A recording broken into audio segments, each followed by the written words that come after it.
The woman was trying to disappear. She had gotten really good at it over the years. She knew how to tuck herself into dark spots where nobody would look. She knew how to make herself super small. She even taught her kids to breathe real quiet when car lights passed by. But tonight, she messed up. She was sitting under some construction stuff at the Georgetown waterfront.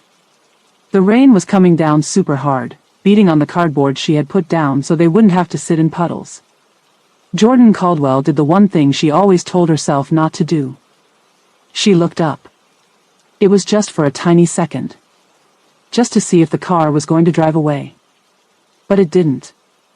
The big black Escalade just sat there. The engine was still running. The windshield wipers were going back and forth real fast.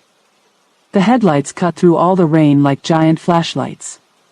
And there, in the back seat, a man leaned forward to get a better look. The light hit his face. Jordan felt like her heart just stopped beating. 5 years. It had been 5 whole years of running. 5 years of hiding in different places. 5 years of telling herself over and over that she would never, ever see that face again. Min. The man she had married in secret. The most dangerous man she had ever loved. And he was looking right at her through the rain. But wait. He wasn't really looking at her. His eyes were locked on something else. He was staring at the 2 little kids she had pressed tight against her chest. 2 kids with skin dark like hers but with eyes exactly like his. Eyes nobody could mistake. These were kids he didn't even know were alive. The little boy, curious about the big car, looked up.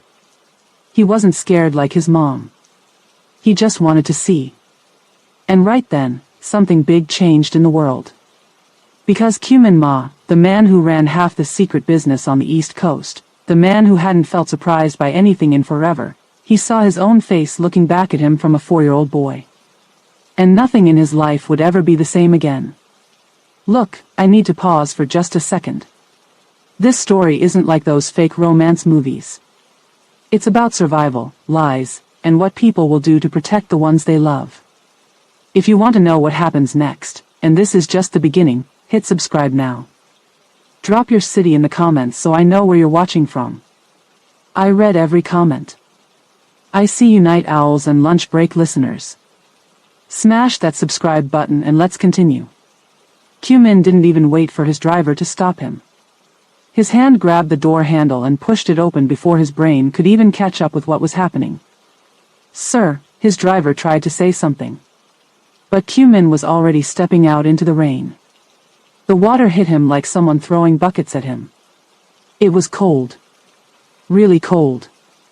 His suit jacket, the one that probably cost more than most people's monthly rent, got completely soaked in like 10 seconds.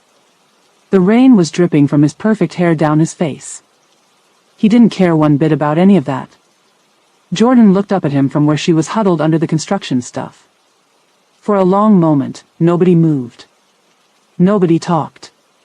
They just stared at each other while the rain kept pouring down. She looked so different now. Skinnier than before. Her face had lost all the softness he remembered. Now she looked harder, like someone who had seen too many bad things. Her eyes had that look people get when they stop believing good stuff will ever happen to them.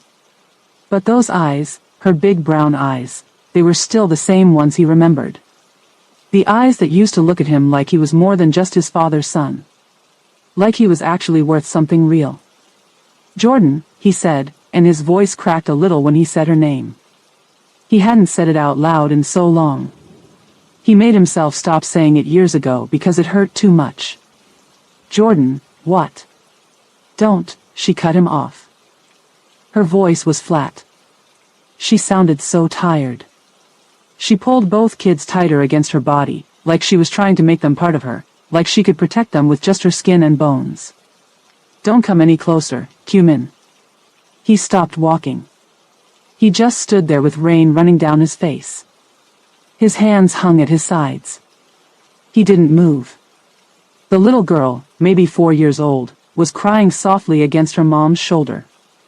Her little fingers were gripping Jordan's wet shirt super tight. But the boy was different. The boy was watching Q-Min with eyes that looked way too old for his little face. He looked ready to protect his mom. Ready to fight a grown man if he had to. His little jaw was set tight. My son, Q-Min thought, and the feeling almost knocked him down to his knees right there in the rain. That's my son standing there. Jordan, he made his voice steady even though nothing inside him felt steady at all. Please. Just tell me what happened. Tell me why you. I didn't leave you. The words came out of her like they were breaking as she said them. Like glass that's been cracking for years and finally shatters. Is that what you think? That I left because I wanted to? Everyone told me. Everyone lied to you. Now, here's something Q-Min didn't know as he stood there in the rain. He didn't know that Jordan had been running for 5 whole years, not from him, but from people who worked for him. People inside his own organization. He didn't know that on the night she disappeared, some men had come to their apartment and pressed a knife right against her pregnant belly. Men who knew exactly where she lived, when she slept, what side of the bed she liked. Everything. He didn't know that his own mother, the same woman who called him every single Sunday, who sent birthday cards to his office, who cried big tears at his father's funeral, she was the one who sent those men to threaten Jordan. And he really didn't know that during those 5 years, Jordan hadn't just been hiding. She'd been collecting stuff. Recording conversations when she cleaned houses where important people met. Taking pictures of documents when nobody was looking. Building up a big pile of evidence that could bring down everything his family had spent 3 whole generations building. She wasn't just some victim running scared. She was more like a bomb that hadn't gone off yet. But we'll get to all that stuff later. Right now, all Q-Min knew was that his wife was standing in the pouring rain. His kids were cold and wet. And for the first time in 5 years, he had a chance to maybe fix something that got broken. Come with me, Q-Min kept his voice real low and calm. He talked the way he did when he really needed someone to trust him. Just get in the car. Get warm and dry. We don't have to talk about anything else tonight. We don't have to figure it all out right now. Jordan shook her head. Her wet hair stuck to her face. You don't understand. If I go with you, you'll be safe. Safe? She let out a laugh that didn't sound happy at all. Do you even know what that word means anymore? Do you remember what safe actually feels like? While they were talking, the little boy tugged on Jordan's wet sleeve. His lips were starting to look kind of blue from the cold. Mommy, he said in a small voice. I'm cold. Really cold. Something in Jordan's face changed when he said that. The hard shell she'd been holding up, just for a moment, it cracked a little bit. She looked down at her son.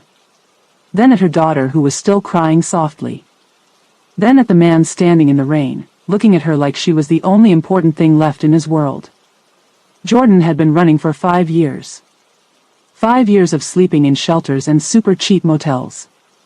5 years of working jobs where people paid cash and didn't ask questions. 5 years of watching her babies grow up without knowing anything about their dad except that he died before you were born. She was just so tired. Okay, she finally said. The word came out sounding like she was giving up a fight she'd been in for too long. But I'm not promising anything. Don't think this means everything's fixed. I'm not asking for promises, he said. I'm not expecting anything. Q-Min moved real slow and careful, like you would around a scared animal. No sudden movements. Nothing that might spook her into running again. He took off his completely soaked suit jacket. The expensive one. He held it out toward the boy, toward Theo. But he didn't force it on him. He just waited for the boy to take it himself. Theo looked up at his mom first, asking with his eyes if it was okay. She gave him a tiny nod. The boy reached out and took the jacket. It was way too big for him, but it was better than nothing. The little girl, Nari, surprised everyone by putting her arms up toward Q-Min, like she wanted him to pick her up. Kids can sense stuff sometimes, even when they don't understand what's happening. Q-Min gently lifted her up. She was so light. So small. Like she didn't weigh anything at all. She smelled like rain and that cheap soap they give out at shelters. She was his daughter. He had a daughter. And as he carried her toward the waiting car with its heater running, something that had been frozen inside his chest for 5 years started to crack open. Something he'd locked up tight and told himself was gone forever. Hope. It was small. It was fragile. It was probably stupid to even feel it. But it was there. Jordan climbed into the big Escalade with Theo pressed tight against her side. When the heat from the vents hit her wet skin and clothes, she almost started crying right there. Almost. But Jordan had learned a long, long time ago that crying didn't fix anything. Tears were a luxury for people who had their own address and full refrigerators. People who didn't need to count coins to buy food. Q-Min slid into the seat beside her. Nari had already fallen asleep against his shoulder, totally worn out from being scared and cold and confused. For a long moment, nobody in the car said anything. The driver pulled back onto the road. The wipers kept beating back and forth across the windshield. The fancy car moved smooth through the wet streets. The city lights blurred past the windows, all smeared by the rain. Then Theo's voice broke the silence. It was small but fierce, like he was trying super hard to be brave. Mommy said you were dead. Q-Min went very, very still. Even his breathing seemed to stop. Jordan closed her eyes tight. This was the moment she'd been dreading for years. Did she? Q-Min asked softly, trying to keep his voice gentle for the boy's sake. She said our father died before we were born. Theo's little jaw got tight again. His eyes, so much like his father's, narrowed. She lied to us. Theo, Jordan started to explain. Why did she lie? The little boy demanded. Why did you tell us he was dead if he's not dead? Nobody answered him. The question just hung there in the warm car, between the adults who both knew there was no simple answer. No answer that wouldn't lead to more questions. No explanation that a 4-year-old could really understand. Why did she lie? To understand that, we need to go back in time.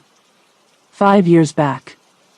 To a fancy restaurant called Crescent Bay Oyster Bar, to a double shift that seemed like any other night, and to the moment Jordan Caldwell made the biggest mistake of her life, being kind to the wrong man. Jordan's feet were killing her. 11 hours of walking back and forth across the fancy tile floors of Crescent Bay Oyster Bar had turned her legs into sticks of pain. She balanced a tray of oysters on her left palm and smiled at the customers at table 12. They didn't smile back. That was normal at this place. Crescent Bay wasn't just any restaurant, it was where rich people in suits came to talk about important things while eating tiny portions of expensive food. The kind of place where you could spot politicians, lawyers, and business people all pretending not to recognize each other. Here we are, she said, placing down their orders. Can I get you anything else? The man barely looked up from his phone. No. Jordan nodded and walked away. Her smile dropped the second her back was turned. Only an hour and 15 minutes left in her double shift. She could make it. In her apron pocket, she had flashcards with anatomy terms scribbled on them. Between serving tables, she'd pull them out and try to memorize stuff about bones and muscles for her test next week. It wasn't easy studying this way, but she didn't have a choice. Jordan had $47,000 in student loans already, and she wasn't even in medical school yet. Since her mom died 2 years ago, there was nobody to help her. No safety net. No backup plan. Excuse me, miss? Jordan turned around. The woman at table 9 was waving her over with that look on her face. The one that meant trouble. Yes, ma'am. This fish is overcooked. The woman pushed her half-eaten plate toward Jordan. It wasn't overcooked. Jordan knew that. The chef knew that. But the customer was always right, especially at Crescent Bay. I'm so sorry. I'll take this back right away and have the kitchen make you a new one. I don't want a new one. I want to speak to your manager. Of course she did. 10 minutes later, Jordan stood in the back hallway while her manager, Michael, explained customer service to her like she was 5 years old. Just apologize and offer her dessert on the house, he said. We can't afford complaints from people like her. By people like her, he meant rich people who knew other rich people who might not come eat here if they heard bad things. Jordan nodded and swallowed down what she really wanted to say. She needed this job too much to mess it up. At 11:15 p.m., the hostess seated someone new in Jordan's section. Table 8, she told Jordan. Just one guy. The other servers wouldn't go near table 8. It was in the corner, half hidden by a big plant. Not great for tips. But Jordan didn't mind. One person was easier than a whole table. She grabbed a water and a menu and headed over. The man sitting there was different from most of their customers. Younger, maybe late 20s. Korean. He wore a dark suit but no tie. His hair was perfect, like he'd just had it cut that morning. But what really stood out was how still he was. Not fidgeting with his phone or looking around like most people who eat alone. Just sitting there, watching the room. Good evening, Jordan said. Can I start you off with something to drink? He looked up at her. His eyes were dark. Not cold, exactly, but careful. Like he was measuring everything he saw. Water, he said. And whatever the chef recommends. His voice was quiet. Smooth. Just a hint of an accent. Of course. She turned to leave. You're pre-med. Jordan stopped.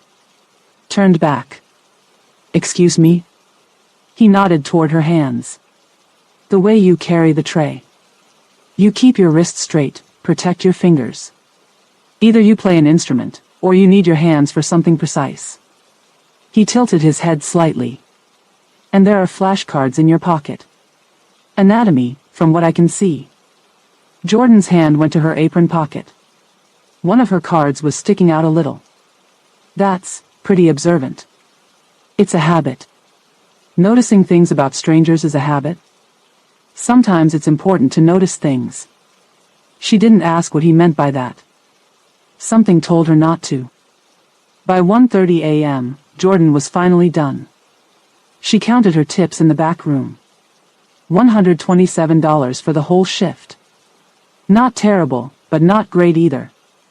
Definitely not enough to cover both her electric bill and her phone bill, which meant she'd have to decide which one could wait another week. She said goodnight to the last few workers and walked out to the staff parking lot. Her car sat at the far end, a beat-up 2009 Honda Civic with a dent in the passenger door and 180,000 miles on it. But it was hers, and it got her to work and school. Usually. She put the key in and turned it. The engine made a sad clicking noise. Come on, she mumbled, trying again. Nothing. Third try. Still nothing. Jordan leaned forward until her forehead was resting on the steering wheel. She was so tired. Too tired for this. A tap on her window made her jump. It was him. The guy from table 8. Standing there in his perfect suit, looking at her through the glass. She rolled down her window halfway. Not all the way. She wasn't stupid. Car trouble? He asked. It's fine. Just being stubborn. It's almost 2 a.m. Not many people around to help. Jordan didn't say anything to that. She didn't need to be reminded how vulnerable she was, alone in a dark parking lot. My driver can give you a ride, he said. Or I can call someone to look at your car. Your choice. She looked past him. There was indeed a black Escalade idling nearby with a driver inside. I don't even know your name, she said. Cumin Ma. Jordan Caldwell. Nice to meet you, Jordan. So what'll it be? She studied his face. He wasn't pushing. Wasn't standing too close. Wasn't giving off any creepy vibes. But still. If your driver could drop me at the Foggy Bottom metro station, that would help. I don't need a ride all the way home. Smart girl, his eyes seemed to say.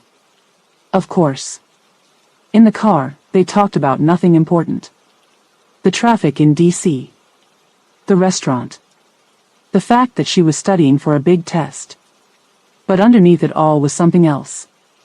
Something unsaid. The way he sat, slightly turned toward her but keeping a respectful distance.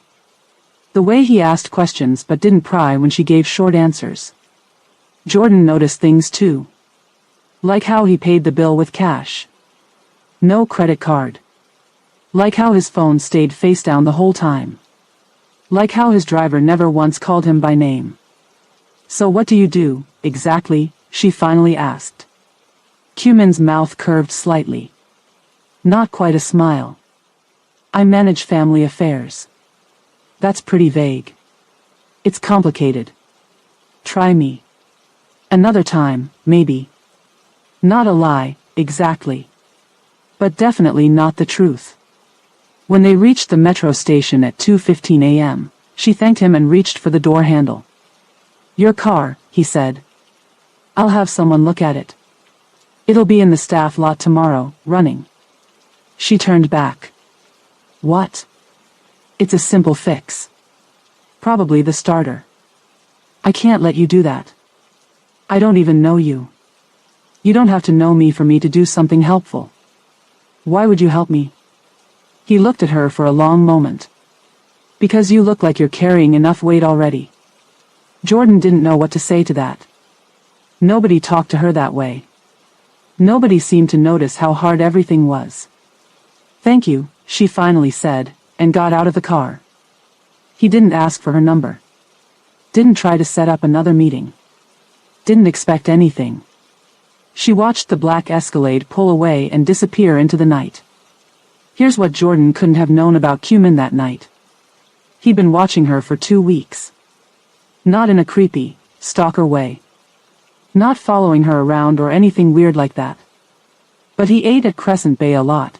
It was a good place for certain business meetings because nobody asked questions. And during those 2 weeks, he'd noticed her. The way she moved through the restaurant like she was on a mission. The way she handled rude customers without losing her cool.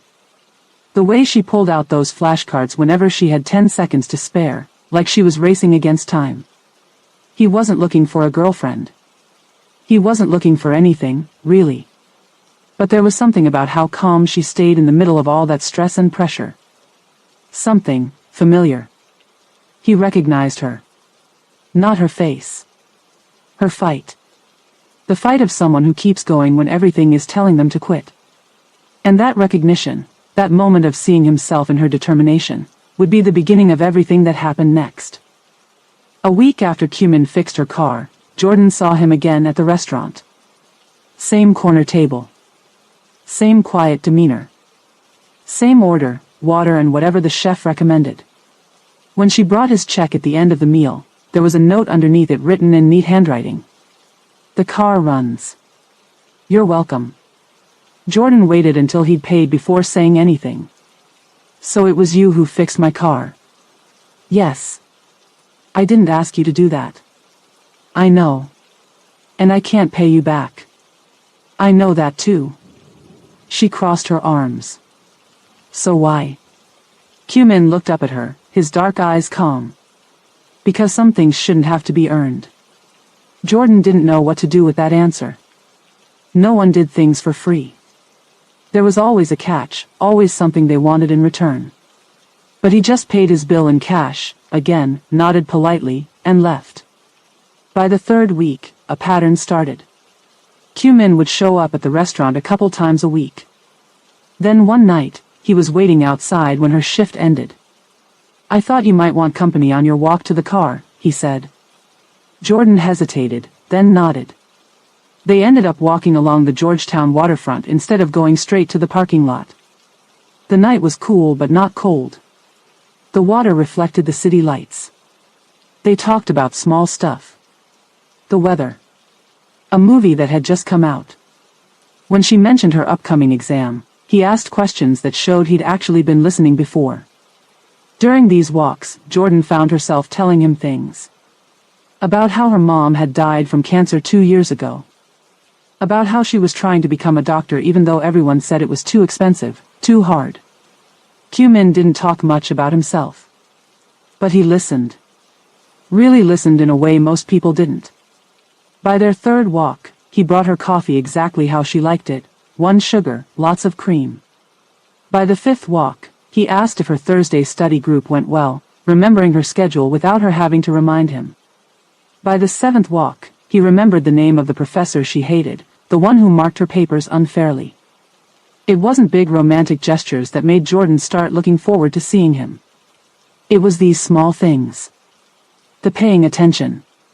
The remembering. The showing up when he said he would. In a world where most people forgot her as soon as she was out of sight, Kyu-min's consistency felt important. About 5 weeks after they first met, they were walking near the Kennedy Center when 2 men approached them. They were both Asian, wearing dark suits despite the late hour. "Mr. Ma," one of them said, "we need to speak with you." The change in Kyu-min was instant. His whole body went stiff. The small smile he'd been wearing disappeared. Even his voice sounded different when he responded, harder, colder. He spoke to them in Korean, fast, clipped words that sounded like orders. The men kept glancing at Jordan, then looking away when they caught her watching them. After a minute, they nodded and left quickly. Jordan felt something cold settle in her stomach. "Who were they?" she asked when they were alone again. "Associates." "What kind of associates?" "The kind I'd rather not discuss." Jordan knew she should push harder. Should demand real answers. The way those men had looked at Kyu-min, like they were afraid of him, wasn't normal. Nothing about this was normal. But she didn't ask. And that was the moment that mattered. If Jordan had pushed for answers right then, if she demanded to know exactly who Kyu-min was and what he did, everything might have turned out different. But she was 24, always tired from double shifts, still missing her mom, and standing next to the first person in years who made her feel like maybe she wasn't totally alone in the world. Red flags only look red when you want to see them. And Jordan didn't want to see. A week later, they were walking along a quiet street after her late shift. The sidewalk was cracked and uneven. Jordan, tired from being on her feet all day, didn't see the raised edge of concrete. She tripped. Kyu-min caught her arm before she could fall. His grip was strong but not tight. He steadied her easily, like it was nothing. For a moment, they just stood there. His hand on her upper arm. Her palm pressed against his chest where she'd reached out to catch herself. She could feel his heart beating under her hand.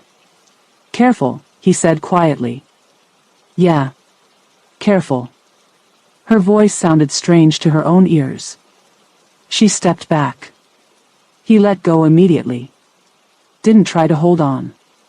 Didn't use the moment to pull her closer. Didn't make it weird. They kept walking, a little more space between them than before. By week 8, Jordan had a decision to make. Whatever was happening between them was becoming something real. Something that mattered. But there was still this wall, this big question about who Kyu-min really was. They were sitting on what had become their bench at the waterfront. It was almost midnight. Not many people around. "What do you actually do?" she finally asked. "For real this time." "What do you think I do?" "I think you're not just a businessman." He was quiet for a long moment, looking out at the water instead of at her. "No," he finally said. "I'm not." "Are you going to tell me?" "If you want to know, I'll tell you." He turned to face her. "But if I do, you can't unknow it. And some things are easier not to know." Jordan knew she should walk away. She knew that. Some part of her was screaming to get up, go to her car, and never see Kyu-min Ma again. But when he looked at her there in the dark, she saw something she hadn't seen before. Vulnerability. Fear, even. Like he was afraid of what she'd think once she knew the truth. He wasn't trying to trick her. Wasn't playing some game. He was giving her a real choice. Telling her there was a line, and once she crossed it, there was no going back. And that honesty, more than anything else, was what made her stay. "Tell me," she said. So he told her. About his family. About the organization. About what he really did for a living. And nothing was ever the same after that. Jordan and Cumin sat on their waterfront bench long after he finished telling her everything. The water was black now, reflecting city lights like scattered stars. It was getting colder, but Jordan didn't move. She couldn't. Cumin had just explained his whole world to her. The Ma organization. Started by his grandfather who came from Seoul in the 1970s. Built by his father throughout the 80s and 90s. Now run by him since his father died 3 years ago. On paper, they were an import-export business. Bringing in electronics, specialty foods, furniture. But that was just the cover. The real business was moving money. Hiding money. Making things happen that shouldn't happen. Knowing things about powerful people. Using that knowledge when needed. Controlling pieces of the city that most folks never even thought about. He didn't use words like mafia, or gang, or crime family. He didn't try to make it sound exciting or cool like in movies. He just explained it like it was a job. A complicated, dangerous job that he was born into. Most days, I'm just solving problems, he said, looking at the water instead of at her. Someone needs something moved without questions. Someone else needs protection. A business owner needs help with competition. I make connections. I arrange things. Do you hurt people? Jordan finally asked. Her voice sounded small in the night air. Cumin was quiet for a moment. Not personally. Not if there's any other option. But yes, sometimes people get hurt. I try to keep that part of the business minimal. My father was less careful about that.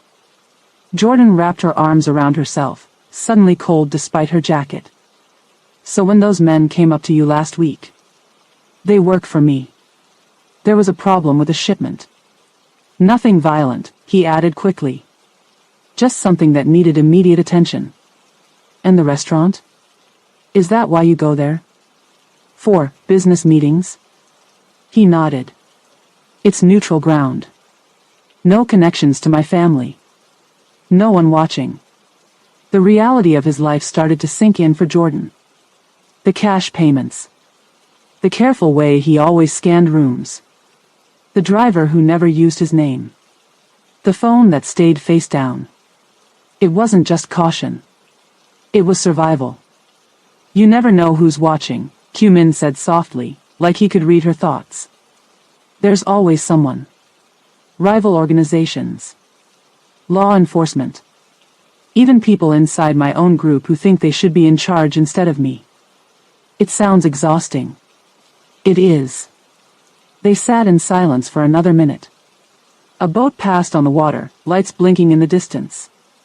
Why are you telling me all this? Jordan finally asked. You barely know me. I know enough, he said. And I'm telling you because if I don't, and this, whatever is happening between us, if it goes further, you'll find out eventually. And you'll feel lied to. I don't want to lie to you. So what happens now? That's up to you. Cumin turned to face her fully. I understand if you want to walk away. Most people would. Probably should. Jordan looked at him, really looked. At his calm eyes. His careful hands. The weight he carried in his shoulders. I need to think about it, she said. He nodded. Take all the time you need. Jordan didn't see Cumin for a week after that night. She worked her shifts. She went to class. She studied for exams. She did laundry in the basement of her apartment building at 2 a.m. because that's when the machines were free. Normal life. Except nothing felt normal anymore. On her break at the restaurant, she pulled out a notebook and did what she always did when facing a hard decision. She made a list. On one side of the page, she wrote reasons to walk away. He's involved in illegal stuff. Being with him could be dangerous. My plans require stability and safety. Med school is hard enough without complications. What if I get caught up in something? What if he gets arrested? On the other side, she wrote reasons to stay. He's honest when he could have lied. He's never pressured me about anything. He remembers everything I tell him. I feel safe with him, is that crazy? He respects my goals. I think about him all the time. I might be falling in love with him. She stared at the page for a long time. The logical choice was obvious. The safe choice. The smart choice. But since when was love ever logical? And Jordan, practical, organized, careful Jordan who planned everything and took calculated risks, was already in too deep to make the smart choice. She folded the paper and put it in her pocket. She already knew what she was going to do. The next time Cumin came to the restaurant, Jordan was ready. She took her break when he was finishing his meal and sat down across from him. "Hi," she said. "Hi." His face gave nothing away, but his eyes were watching her carefully. "I've been thinking. And I'm still here." Something in his expression shifted. Not quite a smile, but something close to it. Something like relief. "Are you sure?" "No," she said honestly. "But I'm going to take the risk anyway." Over the next 6 weeks, their relationship deepened in ways Jordan hadn't expected. Since they couldn't be seen together too often at places where Cumin was known, they found secret spots. Small restaurants in neighborhoods where nobody would recognize him. Late-night walks in parts of the city that felt like they belonged just to them. They talked about everything except his work. About books they'd read. Movies they'd seen. Places they wanted to visit someday. Jordan told him about growing up in Southeast D.C., about her mom working 2 jobs to help her get through college, about the moment she decided to become a doctor after her grandmother died because the hospital didn't have enough staff. Cumin didn't share as much at first, but slowly, pieces of him emerged. He told her about growing up between 2 worlds, Korea and America. About the pressure of being an only son. About the expectations that had been placed on him since before he could talk. "Did you ever want to do something else?" Jordan asked one night as they sat on her tiny balcony, sharing takeout. "Architecture," he said after a long pause. "I used to draw buildings when I was a kid. My mother saved all the drawings." "Why didn't you pursue it?" "It wasn't an option. The family business, it's not something you choose. It chooses you." There were other sides to Cumin that surprised Jordan. He ran a legitimate foundation that funded after-school programs in poor neighborhoods. He made anonymous donations to hospitals. He had a whole life that operated in the daylight, separate from the shadows. Slowly, he started to enter her world too. He'd come to her tiny apartment, sit on her worn-out couch, and help her study for exams. He never complained about the thin walls or the noisy neighbors or the fact that her air conditioning barely worked. He just seemed happy to be there, in her space. One night, he noticed the photo on her nightstand. "Your mother?" he asked, looking at the smiling woman with Jordan's same eyes. "Yeah. That was about 6 months before she got sick." He studied the photo carefully.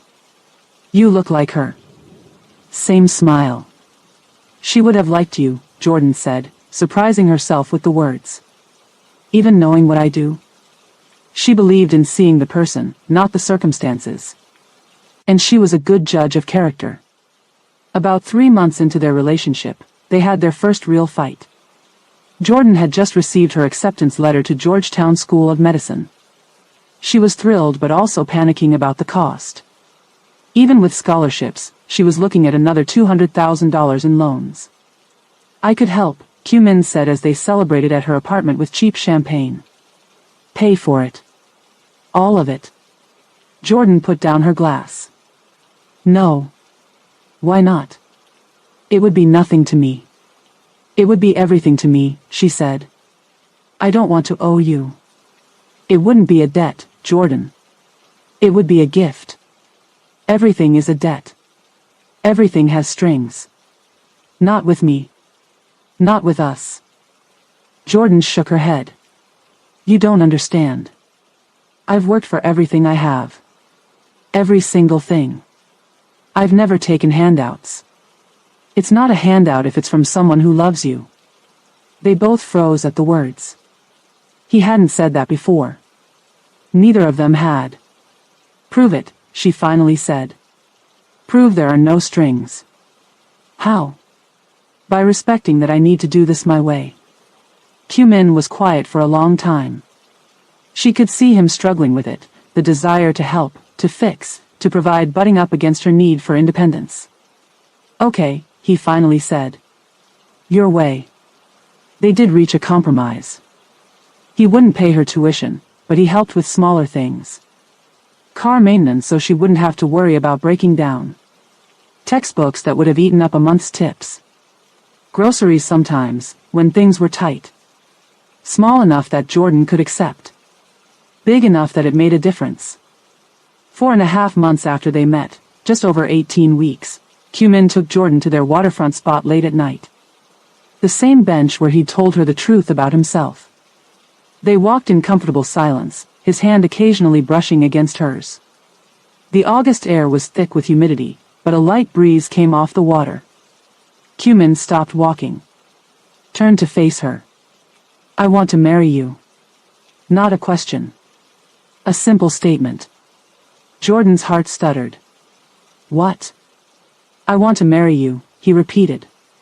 But there are complications. Of course there were. There always would be. It would have to be secret, he continued. For your protection. In my world, people I care about become targets. If other organizations don't know about you, they can't use you to get to me. If you're not officially connected to me, you stay safer. Jordan tried to process what he was saying. A secret marriage. No announcements. No party with friends. No ring she could wear in public. It sounded like shame. Like being hidden away. But when she looked at his face, she saw something else entirely. Fear. He wasn't ashamed of her. He was terrified of losing her. Terrified his world would destroy something good. This wasn't about hiding her, it was about protecting her. Ask me properly, she said softly. Min's eyes widened slightly. Then, to her surprise, he knelt down on one knee right there on the concrete path. Jordan Caldwell, will you marry me? Yes. 2 weeks later, they stood in a small courthouse downtown. Just the two of them. A judge who apparently owed Min a favor performed the ceremony. No one else was present. No family. No friends. No witnesses except the court clerk who seemed bored by the whole thing. Jordan wore a simple blue dress, her mother's favorite color. Min wore a suit that probably cost more than her rent. They didn't exchange rings, too visible, too obvious, too much of a connection that could be traced. The ceremony took less than 10 minutes. Name, vows, signature, done. Married. In the car afterward, Min reached into his pocket and pulled out a small box. I know we said no rings, he said. But I wanted you to have something. Inside was a necklace. A small jade pendant hanging from a delicate gold chain. Simple enough that it wouldn't draw attention but beautiful in its craftsmanship. It was my grandmother's, he said as he fastened it around her neck. She gave it to me before she died. Said it should go to the woman who would carry our family's future. Jordan touched the smooth stone. It's beautiful. This is yours now, he said, his fingers lingering on the chain. Whenever you doubt what we are, what this is, look at this. Remember. She kissed him then, in the back of the car, his driver tactfully keeping his eyes on the road ahead. Mrs. Ma. Secretly, but truly. For 8 months, they lived in a careful balance. Jordan kept working at the restaurant, partly as cover for their relationship, partly because she still needed the money even with Min's help. She kept applying to medical schools, eventually accepting Georgetown's offer. She kept her tiny apartment, though Min stayed there more and more often. They were careful. Disciplined. They had rules about how often they could be seen together in public, about who could know what. They took separate cars to places, arrived at different times, left separately. But in private, in the safety of her apartment with the curtains drawn, they were just Jordan and Min. Just a man and woman building something together in stolen moments of normalcy. She learned that he liked old movies. That he couldn't cook anything more complicated than eggs. That he had nightmares sometimes that made him wake up sweating and shaking. He learned that she sang in the shower. That she couldn't sleep if any closet doors were open. That she cried every year on her mother's birthday. Small things. Important things. And then, on a random Tuesday in October, Jordan was going through her planner and realized something.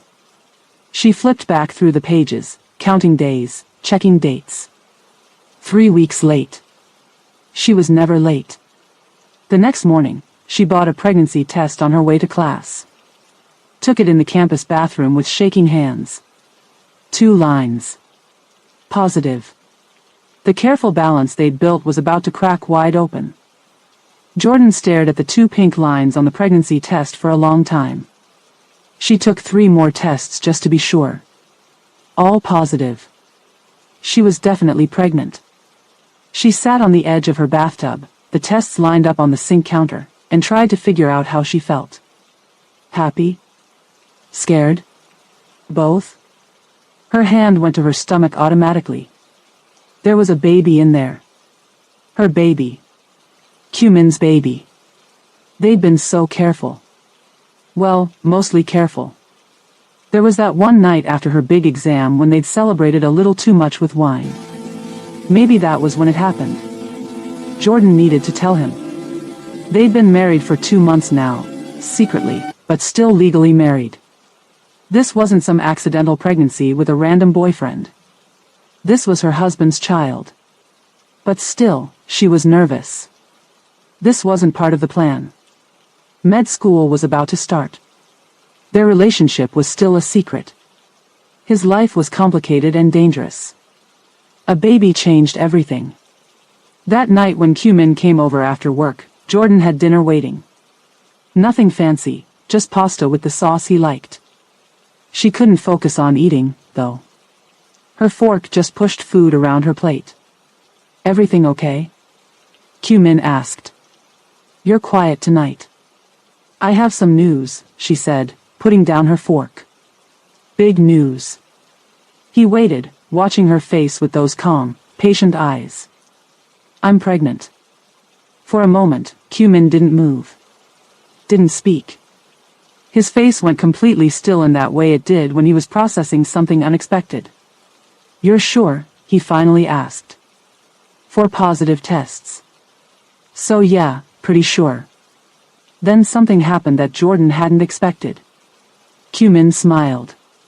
A real smile, not the small, careful one he usually wore, but a full, genuine smile that transformed his whole face. A baby, he said softly. Our baby. He came around the table and pulled her up into his arms, holding her tight but carefully, like she might break. You're happy? She asked against his chest. Of course I'm happy. He pulled back to look at her. Aren't you? I don't know what I am. Happy, yes. But also scared. This changes everything, Cumin. The smile faded slightly. Reality setting in. We need to be more careful, he said, his mind already moving to protection mode. More protected. If anyone finds out. Who would find out? Nobody even knows we're married. There are people who watch me, Jordan. Always. If they learn about you, about this baby. He didn't finish the sentence. He didn't need to. Jordan knew what he meant. In his world, family was leverage. And leverage could be used to hurt you. What do we do? She asked. We make plans, Cumin said, his voice going into the calm, steady tone he used when solving problems. I have a house outside the city. Secure. Private. You can move there after the first trimester. We'll get you private doctors, ones who don't ask questions. What about med school? You can defer a year. Or we can find a program somewhere else, somewhere nobody knows me. Jordan stepped back. You want me to just give up everything? My plans, my life here? I want you safe, he said. Both of you. There was fear in his eyes. Real fear. Jordan had never seen him afraid before, and it scared her more than anything he'd said. Across town in a large house in Potomac, Maryland, Madame Yunji Ma was reviewing financial reports when her assistant announced a visitor. Dae-young Park entered the room and bowed slightly. He was Kyu-min's second-in-command, had been for 3 years. Loyal to the organization above all. Which sometimes meant loyal to the mother over the son. You have information? Madame Ma asked without looking up from her papers. Yes, ma'am. About your son. Now she looked up. Dae-young placed a folder on her desk. Inside were photographs. Kyu-min entering a small apartment building in Foggy Bottom. Multiple nights, different times. Always alone. Always staying for hours. He's been seeing someone, Dae-young said. Who? Dae-young hesitated. A waitress from Crescent Bay. Black. American. They appear to be serious. Madame Ma's face revealed nothing, but her fingers tightened slightly on the edge of the desk. How serious? I've had someone watching her too. She visited the courthouse 2 months ago. With your son. Madame Ma closed the folder. You believe they're married? It seems likely. Does anyone else know? No. They've been extremely careful. I only found out because I've been watching him personally. Madame Ma nodded slowly. 3 generations of business relationships. Korean partners. Traditional families. Networks that expected a certain kind of heir with a certain kind of wife. A black American waitress was not part of that plan. Continue watching them, she said. I want to know everything. Where she goes. Who she speaks to. Everything. Yes, ma'am. And Dae-young? My son doesn't need to know about our conversation. Of course, ma'am. After he left, Madame Ma walked to the window and looked out at her carefully maintained garden. So much work had gone into building this family. So many sacrifices. So many difficult decisions. She hadn't spent 30 years protecting the Ma legacy to watch her son throw it all away over a girl. In the weeks that followed, Jordan and Kyu-min tried to make plans. But the more they talked, the more complicated everything seemed to get. I don't understand why I can't just move into your place, Jordan said one night as they lay in her bed. You have security there already. Because too many people know where I live. It's the first place anyone would look. But nobody knows about us. Not yet. But if someone found out and wanted to hurt me, they'd go straight for my home. Jordan rolled onto her side to face him. You keep talking like it's just a matter of time before someone tries to hurt us. Is that really how you live? Always waiting for the attack? Yes, he said simply. That's exactly how I live. The reality of his world was becoming clearer to Jordan every day. The constant looking over his shoulder. The careful planning of every move. The assumption that danger was always just around the corner. It was exhausting. And now there was a baby to think about. Maybe we should just leave, she suggested. Go somewhere new. Start over. You don't understand. There is no out for someone like me. I can't just walk away. The organization, the connections, the obligations, they follow you. Your uncle walked away. Kyu-min stiffened. Who told you about my uncle? You did. Months ago. You mentioned he left the family business. That was different. The circumstances were different. How? He wasn't in charge. I am. If I tried to leave now, it would create a power vacuum. People would get hurt fighting to fill it. And my mother. He stopped abruptly. Your mother what? She wouldn't understand. She's traditional. Family comes first. Always. Jordan put her hand on her stomach. This is family too. I know. Kyu-min covered her hand with his. And I'll protect you both. I promise. But even as he said it, Jordan could see the worry in his eyes. The fear that maybe this was a promise he couldn't keep. 2 weeks later, Jordan had a doctor's appointment that confirmed what the home tests already told her. She was about 10 weeks pregnant. The doctor did an ultrasound, and Jordan got to see the tiny blob that would become their child. Everything looks healthy, the doctor said. Due date is around mid-May. Jordan clutched the ultrasound pictures tightly on her way home. Kyu-min couldn't come to the appointment, too risky to be seen together at a doctor's office, but she couldn't wait to show him. As she walked into the lobby of her apartment building, she noticed a well-dressed older Asian woman checking the mailboxes. Something about the woman made Jordan pause. She was too elegant for this rundown building. The woman turned and smiled at Jordan. "Excuse me," she said. "I'm looking for apartment 3B. My friend's daughter just moved in, and I wanted to welcome her." 3B is down the hall on the right, Jordan said, pointing. "But I think that apartment is empty right now. At least, I haven't seen anyone move in." "Oh, I must have the wrong building. Thank you anyway." The woman walked past Jordan and out the door. Something about her seemed familiar, but Jordan couldn't place it. She shrugged it off and headed up to her own apartment, excited to call Kyu-min about the ultrasound. What Jordan couldn't know, was that the woman was Madame Ma. And she hadn't made a mistake about the building. She was exactly where she meant to be, seeing exactly who she meant to see. A few days later, Jordan was working her shift at the restaurant when the hostess seated someone in her section. "Table 4, she said. "Just one lady." Jordan grabbed a menu and water and headed over. Then stopped in her tracks. It was the woman from her building. The one looking for 3B. She sat with perfect posture, dressed in an expensive suit, looking completely at home in the upscale restaurant. "Good evening," Jordan said, trying to keep her voice neutral. "Can I get you something to drink?" The woman smiled. The same smile from the lobby. "Just water is fine." Throughout the meal, the woman made small talk. Asked Jordan how long she'd worked at the restaurant. Commented on how busy it must be. Nothing unusual, except for the intense way she watched Jordan's every move. When Jordan brought the check, the woman said, "You work very hard. That's admirable." "Thank you. My son works hard too. He has responsibilities.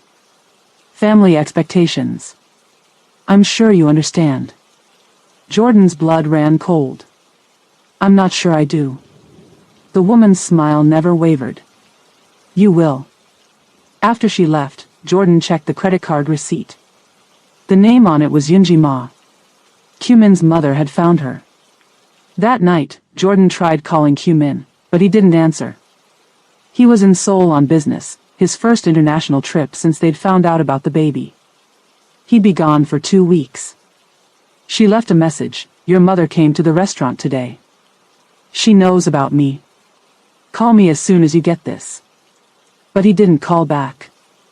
Maybe he was in meetings. Maybe the time difference made it difficult. Maybe his phone didn't work overseas. Or maybe someone was making sure her messages didn't reach him. 3 days later, November 15th, Jordan was making tea in her apartment kitchen. Almost 11 p.m. She was tired but couldn't sleep. Pregnancy made her restless, and she was worried about Kyu-min. He still hadn't returned her calls. She heard a sound at the door. Not a knock. A clicking noise. Like someone picking the lock. Her heart started pounding.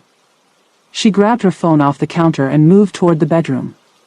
Kyu-min had installed a reinforced closet door after they got married, a safe room of sorts. If she could get in there, she'd be okay. She was halfway across the living room when the door swung open. 3 men entered. All wearing dark clothes. Faces covered with ski masks. Professional. Silent. Jordan turned to run for the bedroom, but one of them caught her arm. Spun her around. "Mrs. Ma," the man said. His voice was calm. Almost polite. "We need you to listen very carefully." Another man pressed something against her stomach. Cold metal. A knife. Your husband has enemies, the first man continued. That's not surprising. But what might surprise you is that some of those enemies are very close to him. Close enough to know about you. Close enough to know about this. The knife pressed slightly harder against her belly. Not cutting, just threatening. You're going to leave. Tonight. You're going to disappear. And if you ever contact Cumin Ma again, if you ever let him find you, we will finish what we started here. Do you understand? Jordan couldn't speak. Couldn't breathe. Who sent you? She finally managed to whisper. The man smiled behind his mask. She couldn't see it, but she could hear it in his voice. Someone who loves him very much. More than you ever could. They left her with a plane ticket to Chicago. $10,000 in cash. A burner phone. And a warning. We'll know if you talk. We'll know if you stay. We'll know if you try to be clever. After they left, Jordan sat on the floor of her apartment, shaking uncontrollably. The knife hadn't cut her, but she felt wounded all the same. She looked at her phone. Cumin's number. She could call him. Tell him everything. He'd come back. He'd protect her. But these men knew where she lived. Knew she was pregnant. Knew when Cumin was traveling. They were inside his world. And if they could get to her once, they could get to her again. Jordan placed her hand on her stomach. The tiny life growing inside her. So small. So vulnerable. She made the hardest decision of her life. She would run. Jordan left D.C. that same night. She didn't even go back to her apartment. Whatever was there, clothes, books, photos, it was all just stuff. Not worth dying for. Not worth her baby dying for. She took the plane ticket they gave her and flew to Chicago with nothing but her purse, the clothes on her back, and $10,000 cash stuffed into her bra and shoes. She sat stiff in the middle seat, hands protectively over her stomach, jumping every time someone walked down the aisle. The plane landed at O'Hare at 6 a.m. It was snowing. Jordan had no coat. No plan. Just a desperate need to disappear. In the airport bathroom, she counted the money again. $10,000 seemed like a lot until you had no job, no home, and a baby coming. She needed to make it last. She found a cheap motel near the airport. Paid cash for a week.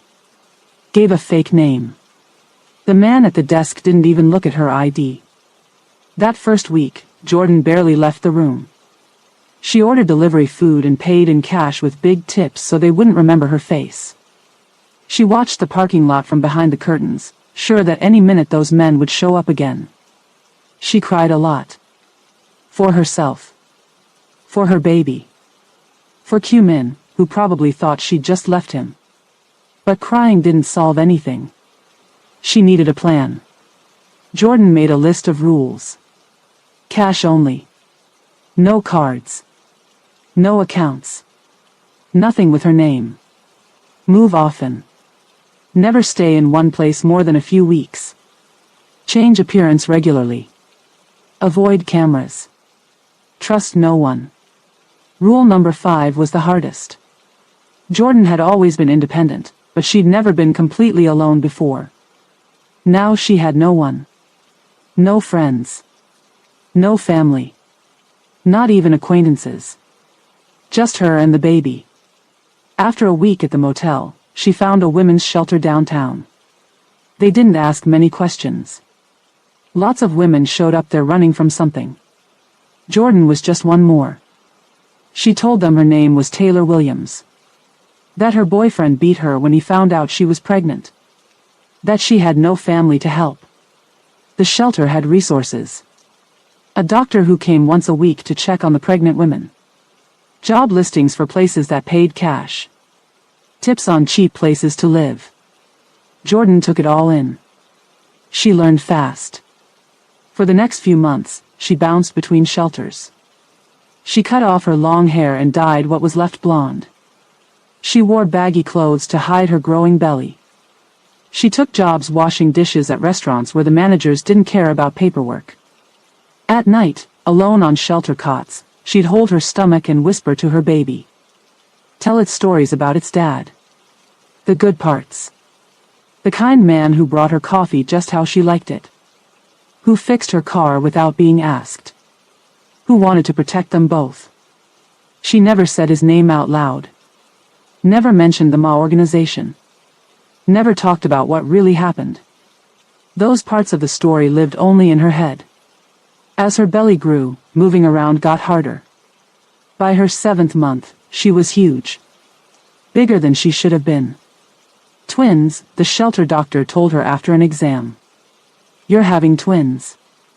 Jordan stared at him. What? 2 babies. See here? He showed her a crude ultrasound. And here. 2 separate heartbeats.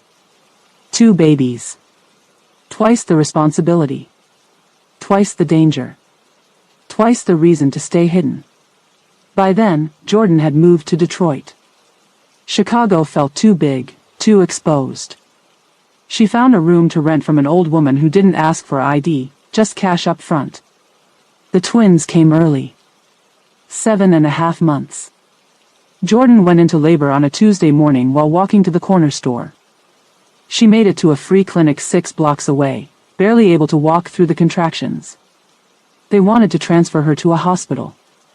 She refused, panicking at the thought of giving her real name, showing ID, being in a system where they might find her. No hospital, she kept saying through the pain. No hospital. The delivery was difficult.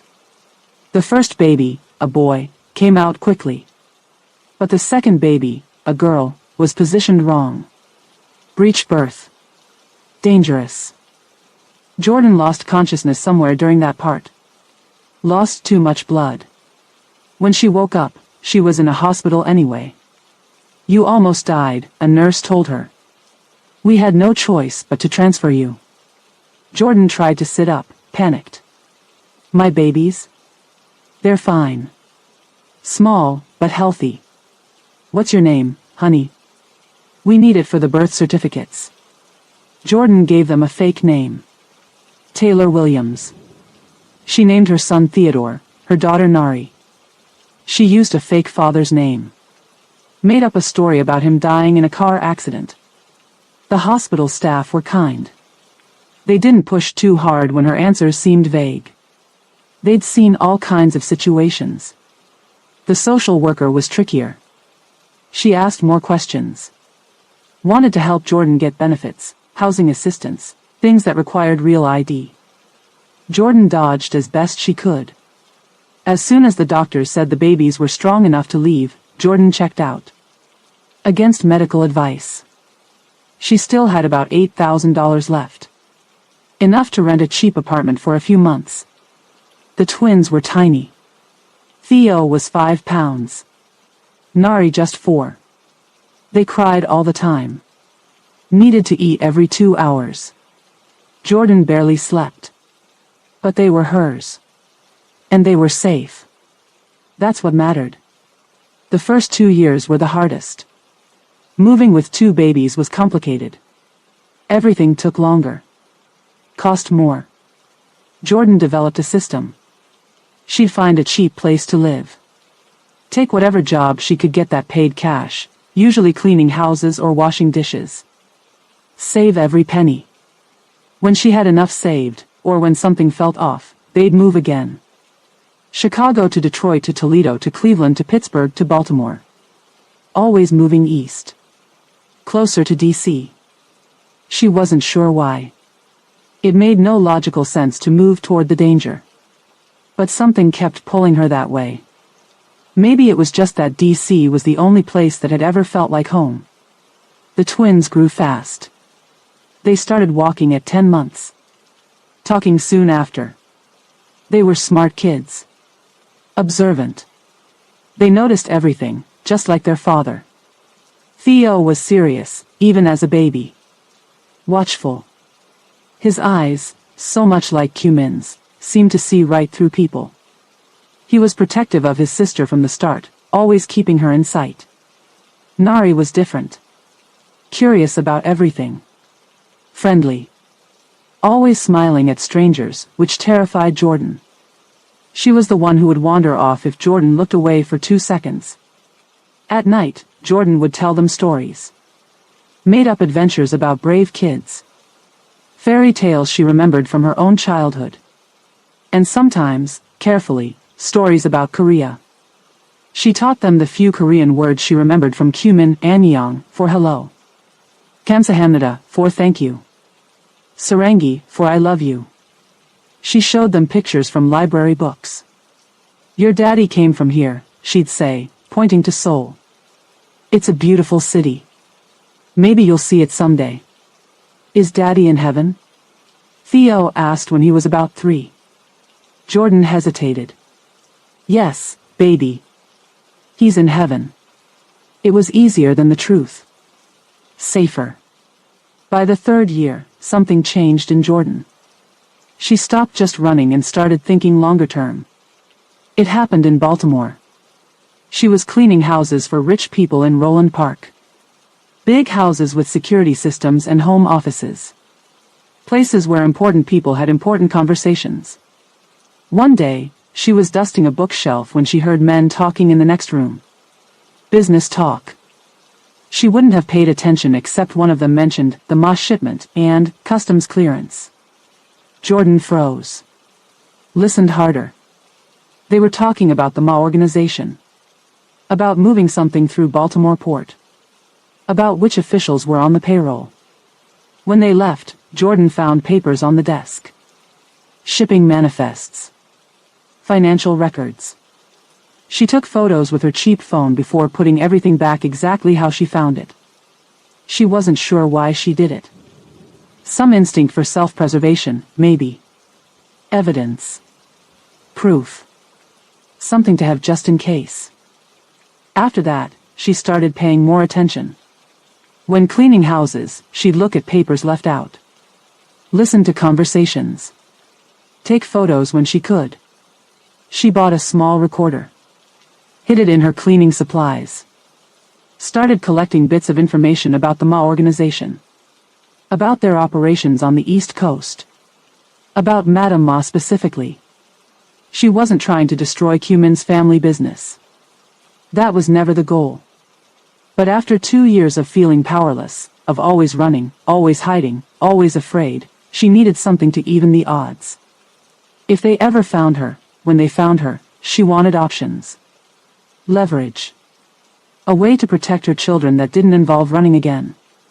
She started keeping the evidence in a waterproof bag. It went wherever she went. Never left her sight.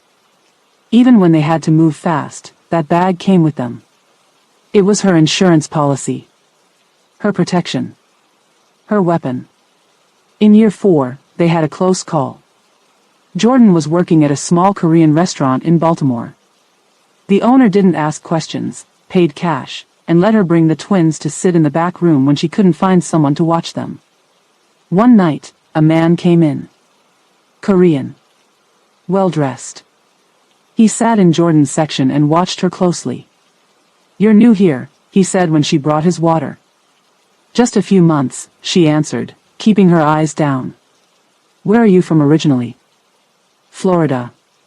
Interesting. You look familiar to me. Jordan's heart pounded. I have one of those faces. Throughout his meal, he kept asking questions. Where she lived. If she had family. How she liked Baltimore. Nothing directly suspicious, but too much interest for a random customer. When she brought his check, he left $100 tip. And a business card. If you ever need work that pays better than this, he said, give me a call. The card had the Ma organization logo in the corner. That night, Jordan packed up their tiny apartment. They were gone within 2 hours, leaving behind furniture, toys, clothes, everything except what fit in 2 backpacks. They slept in a bus station, then caught the first bus to Philadelphia the next morning. Too close. Way too close. By year 5, Jordan was exhausted. 5 years of fake names. 5 years of cheap apartments and cheaper motels. 5 years of jobs that broke her body for barely enough money to feed 2 growing kids. 5 years of looking over her shoulder. The twins were 4 now. Smart, energetic, always hungry. They asked harder questions. Why do we move so much? Why can't we have friends? Why don't we have a daddy like other kids? Jordan ran out of good answers. They'd been in Philadelphia for 6 months, longer than they'd stayed anywhere since running. Jordan had a job cleaning offices at night. The pay was decent. The twins stayed with an elderly neighbor who didn't ask too many questions. Things were almost stable. Then the neighbor died suddenly. Heart attack. And Jordan lost both childcare and their apartment in the same week. With her savings running low and nowhere to go, she made a decision that part of her knew was stupid. She took the twins to D.C. It wasn't a conscious choice to go back to the danger. It was just familiar. She knew the shelters there.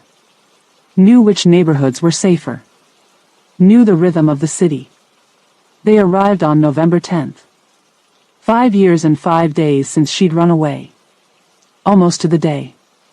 For the first few days, they stayed in a shelter in Anacostia. But it was crowded, noisy, and Nari caught a cold from another kid. When Nari's cough got worse, Jordan decided to find somewhere quieter for a few days.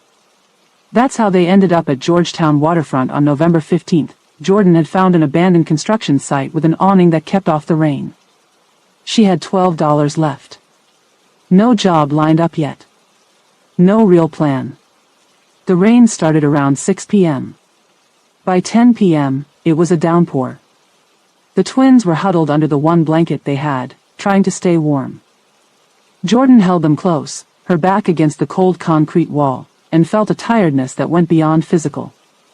She was so tired of running. So tired of being afraid. So tired of doing this alone. Headlights swept across the waterfront. A black Escalade pulled to a stop nearby.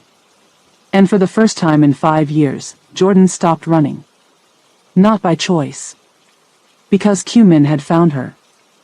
The Escalade's headlights cut through the rain as Q-Min stepped out into the downpour. The black car idled behind him, engine humming quietly, wipers fighting against the sheets of water. Jordan watched him approach, her arms tightening instinctively around Theo and Nari. 5 years.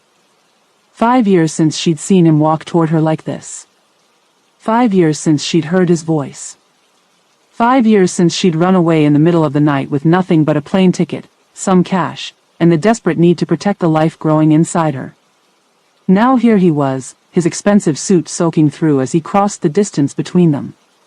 His face was thinner than she remembered. Harder. There were lines around his eyes that hadn't been there before. But his gaze, that intense, focused look that seemed to see right through everything, that hadn't changed at all. Jordan, he said when he was close enough to speak without shouting over the rain. Just her name. But the way he said it, like a prayer, like a question, like a wound opening, made her throat tighten. Don't, she managed to say, pulling the twins closer. Don't come any closer. He stopped. Rain streaming down his face. His normally perfect hair plastered to his forehead. Nari whimpered against Jordan's shoulder, confused and frightened by the tension she could feel in her mother's body. But Theo was staring at Q-Min with a mixture of suspicion and curiosity. His small face serious. Watchful. God, he looked like his father. Jordan, Q-Min tried again. Please. Just tell me what happened. Why did you? I didn't leave you, she said, the words coming out ragged, torn from somewhere deep inside her. Is that what you think? That I left because I wanted to? Everyone told me. Everyone lied to you. The rain filled the silence between them for a moment. Jordan could see him processing, recalculating, his mind working through what this meant. That brilliant, careful mind that had always seen connections others missed. Come with me, he said finally, his voice dropping into that calm, controlled tone she remembered. The one he used when he needed someone to trust him. Just get in the car. Get warm. We don't have to talk about anything else tonight. Jordan shook her head. Water from her soaked hair ran down her neck, under her thin jacket. You don't understand. If I go with you, you'll be safe. Safe? She couldn't help the bitter laugh that escaped. Do you even know what that word means anymore? Theo tugged on her jacket sleeve. His small fingers were stiff with cold, his lips starting to take on a bluish tinge. Mommy, he said quietly. I'm really cold. Something in Jordan's chest cracked open. Her babies were freezing. Hungry. Exhausted. They'd been through so much because of her choices, necessary choices, but choices that had cost them a normal childhood. And now here was their father, offering a warm car, offering help. She looked at Theo's tired face. At Nari, still crying softly against her shoulder. At Kumin standing in the rain, water running down his face like tears. 5 years of running. 5 years of never staying anywhere long enough to make friends. 5 years of minimum wage jobs and counting pennies and explaining to her children why they couldn't have what other kids had. She was so tired. Okay, she said, the word coming out like surrender. But I'm not promising anything. This doesn't fix everything. I'm not asking for promises, he said. I'm not expecting anything. He moved slowly, carefully, like someone approaching a wounded animal. He shrugged off his wet jacket and held it out to Theo. Here, he said softly. Theo looked up at Jordan, waiting for her permission. She nodded slightly. The boy reached out and took the jacket. It swallowed his small frame completely, but at least it was something dry. Then Nari, brave, curious Nari who had never met a stranger she didn't want to talk to, did something unexpected. She lifted her small arms toward Kumin, clearly wanting to be picked up. Jordan felt her heart squeeze. Nari had always been the trusting one. Too trusting, sometimes. But there was something else here. Some recognition, maybe. Some instinct that told her this man was safe. Kumin hesitated for just a moment before gently lifting the little girl. He held her carefully, like she might break. His eyes widened slightly when she immediately put her head on his shoulder. Let's get you all out of this rain, he said, his voice tight with emotion. The inside of the Escalade was warm. Almost hot after the freezing rain. The leather seats were soft and clean. The car smelled like expensive cologne and new upholstery. It was like another world. Jordan settled into the back seat with Theo pressed against her side. The boy was already wrapping himself tighter in Kumin's jacket, soaking in the warmth. Kumin sat beside them, still holding Nari, who had fallen asleep almost instantly against his shoulder. The driver, a different man from the one Jordan remembered, kept his eyes forward, pretending not to notice the tension in the back seat. The car pulled smoothly away from the curb, wipers beating a steady rhythm against the windshield. For a long moment, nobody spoke. The only sounds were the rain, the wipers, and Nari's soft breathing. Jordan stared out the window, watching Georgetown slide past in a blur of wet lights. Her mind was racing. What would happen now? Where were they going? What would she tell the twins? What would Kumin do when he learned everything? Mommy said you were dead. Theo's voice cut through the silence. Small but clear. Accusatory. Jordan closed her eyes. This was the moment she dreaded for years. The moment her necessary lie would be exposed. Kumin went very still. Even his breathing seemed to pause. Did she? He asked after a moment, his voice carefully neutral. Theo nodded, his jaw set in that stubborn way that reminded Jordan so much of his father. She said our daddy died before we were born. His eyes narrowed. She lied. Theo, Jordan started, not even sure what she was going to say. Why did you lie? He demanded, looking up at her with hurt and confusion. Why did you tell us he was dead if he's not dead? How could she explain it? How could she make a 4-year-old understand that she lied to protect him? That knowing his father was alive somewhere would have been a burden too heavy for a child to carry? Sometimes, Kumin said before Jordan could find the words, grown-ups make hard choices to keep the people they love safe. Theo turned his suspicious gaze to Cumin. Are you really our dad? Yes. Then why didn't you find us before now? I tried, Cumin said, his voice soft but intense. Every day for 5 years, I looked for you. But some people made it very hard to find you. Bad people? Yes. Bad people. Theo seemed to consider this. Are they still trying to find us? Cumin's eyes met Jordan's over the boy's head. A silent question. How much should they say? We'll talk about all of that tomorrow, Jordan said firmly. Right now, we all need to get warm and dry and get some sleep. Where are we going? Theo asked, still not ready to let it go. My home, Cumin said. It's safe there. Secure. We're not staying, Jordan said quickly. Just, for tonight. Cumin nodded, but something in his eyes told Jordan he didn't believe that. He thought now that he'd found them, everything would somehow work out.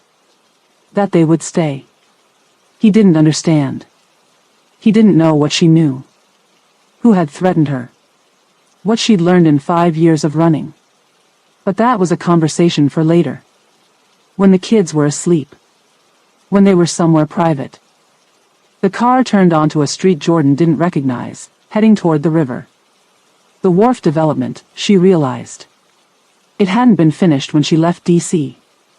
Now it was all lit up despite the late hour, expensive restaurants and apartments overlooking the water. You live here now? She asked. For the past 3 years, Cumin said. The penthouse has good security. Private elevator. No one gets in without being cleared. Of course. Always thinking about security. About protection. Some things never changed.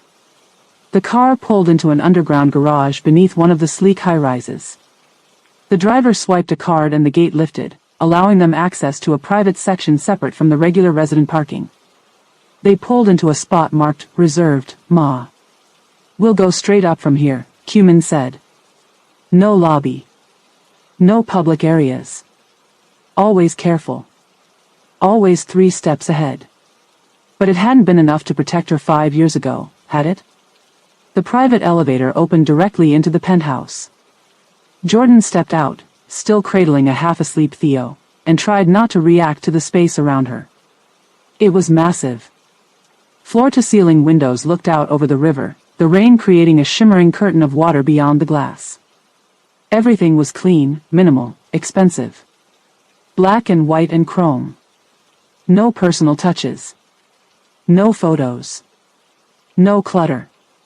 It looked like a picture from a magazine. Not a home. The guest rooms are this way, Cumin said, still carrying Nari. There's a connected suite that might work for all of you.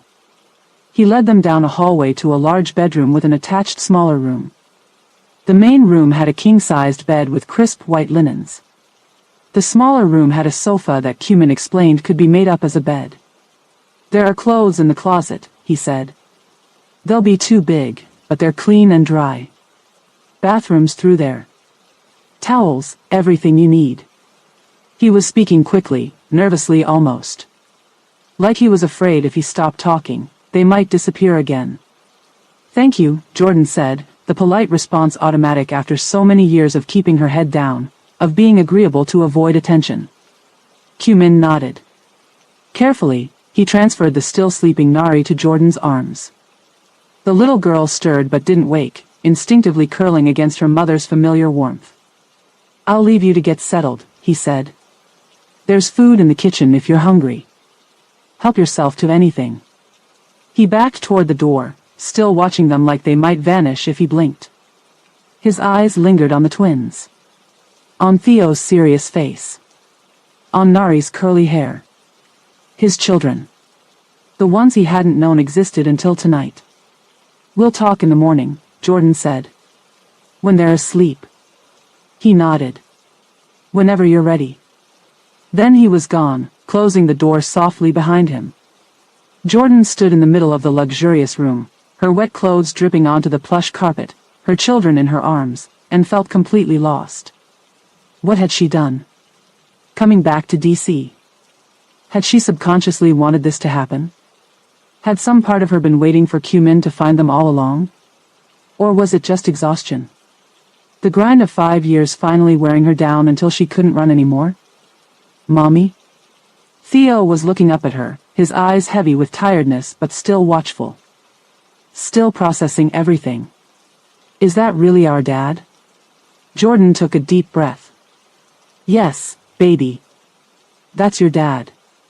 Why didn't you tell us he was alive? It's complicated, Theo. I'll explain when you're older.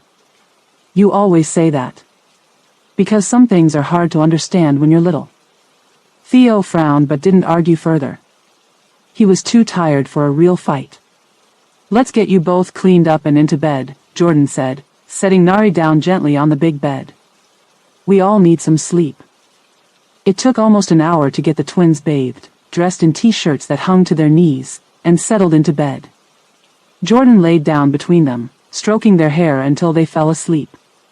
Nari went first, then Theo, still fighting it until the last moment, his eyes closing mid-blink as he tried to stay awake. Even asleep, they kept close to her. Always touching some part of her, a hand on her arm, a leg thrown across hers. They'd slept that way since they were babies. Always connected. Always making sure she was still there. Jordan lay awake long after they drifted off, staring at the unfamiliar ceiling. The bed was the softest she'd slept in for years. The room was perfectly temperature controlled. No drafts. No street noise. No neighbors fighting through thin walls. Luxury she'd forgotten existed. And down the hall was Q-Min. Her husband. Legally, still her husband, they'd never divorced. The man she'd run from. The man she'd never stopped thinking about. The man whose family had threatened to kill her babies. Carefully, so as not to wake the twins, Jordan slipped out of bed. She found her bag, the waterproof one that contained everything important. The evidence she'd gathered. The cash she had left. The few photos of the twins as babies that she couldn't bear to leave behind in any of their quick escapes. She checked that everything was still there, then tucked the bag under the bed where she could grab it quickly if needed. Just in case. Old habits died hard. She took a quick shower, washing away the grime of days spent on the streets. The water pressure was perfect. The soap smelled expensive. There were fluffy towels waiting on a heated rack. In the closet, she found clothes as Q-Min had promised. Men's clothes, obviously his. She picked out the smallest t-shirt and a pair of sweatpants that she had to roll at the waist several times. Clean. Dry. Warm. Federal. Her children safe. It was more than she'd had in a long time. But at what cost?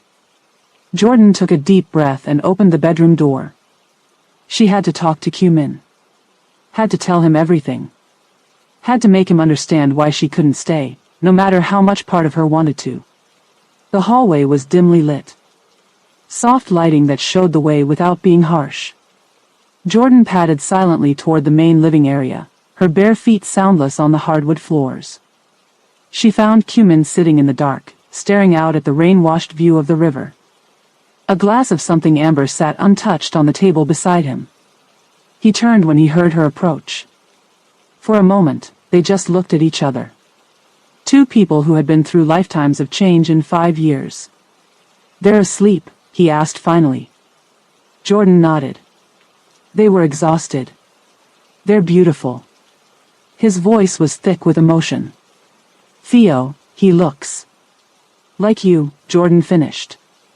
Yes. He always has. And Nari. She's fearless. Too trusting. Too friendly.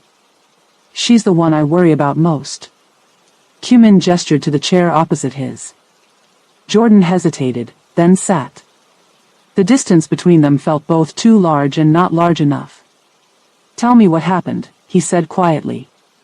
Tell me everything. Jordan took a deep breath. Where to even begin?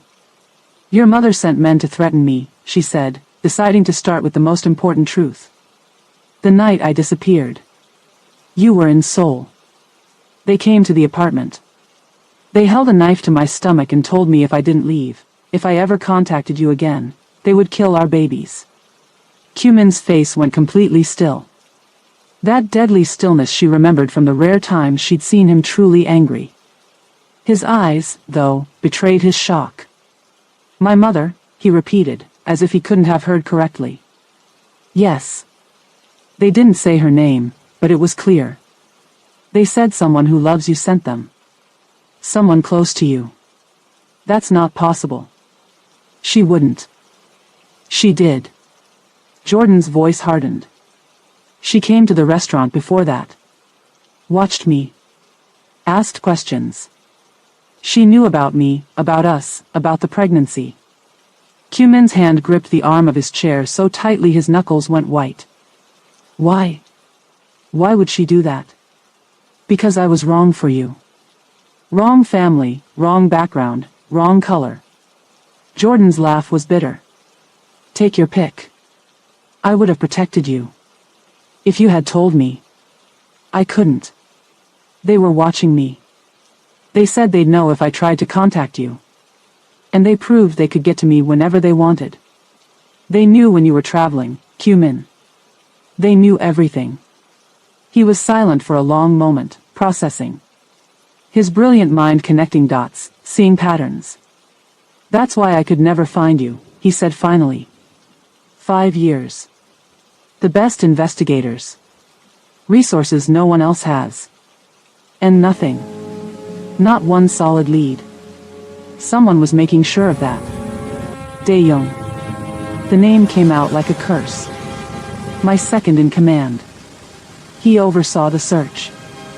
Could he be working with your mother? It's possible. She always liked him. Trusted him more than I did. Kyu-min stood abruptly, pacing to the window and back. All that controlled energy suddenly needing an outlet. I'm going to fix this, he said, his voice taking on that calm, lethal quality that Jordan remembered from the few times she'd seen him truly dangerous. I'm going to make this right. It's not that simple. Jordan stood too, needing to be on equal footing for this. 5 years, Kyu-min. 5 years of running. Of never feeling safe. Of teaching our children to hide, to be quiet, to never trust anyone. You can't just fix that. I can try. He stepped closer. Not touching her, but close enough that she could feel the heat of him. Let me try. Jordan shook her head. It's not just about your mother. In the last 5 years, I've learned things. About your organization. About the people you work with. I have information. Evidence. His eyebrows rose slightly. Evidence? Insurance, she clarified. In case they ever found me. Something to bargain with. Understanding dawned in his eyes. You've been gathering dirt on my family business. Not to hurt you, Jordan said quickly. Never to hurt you. Just to protect myself.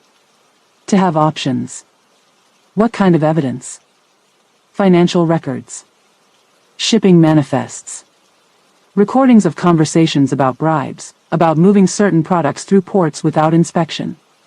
Names. Dates. Enough to cause real problems if it got to the right people. Kyu-min ran a hand through his still damp hair. You've been busy. I had to be. I had to think long term. I couldn't run forever. He nodded slowly. Smart. You were always smart. Not smart enough to stay away from you in the first place, she said, the words coming out sharper than intended. His face showed the hit, but he recovered quickly. Fair enough. They stood in silence for a moment. The rain had slowed to a gentle patter against the windows. The city lights glimmered through the clearing sky. What do you want, Jordan? Kyu-min finally asked. What do you need from me? It was such a simple question. But the answer was anything but simple. What did she want? Safety, yes. Security for her children. But also, peace. An end to running. A chance to build something stable. And deeper, in a place she'd tried to ignore for 5 years, she wanted what she'd lost. The connection. The understanding.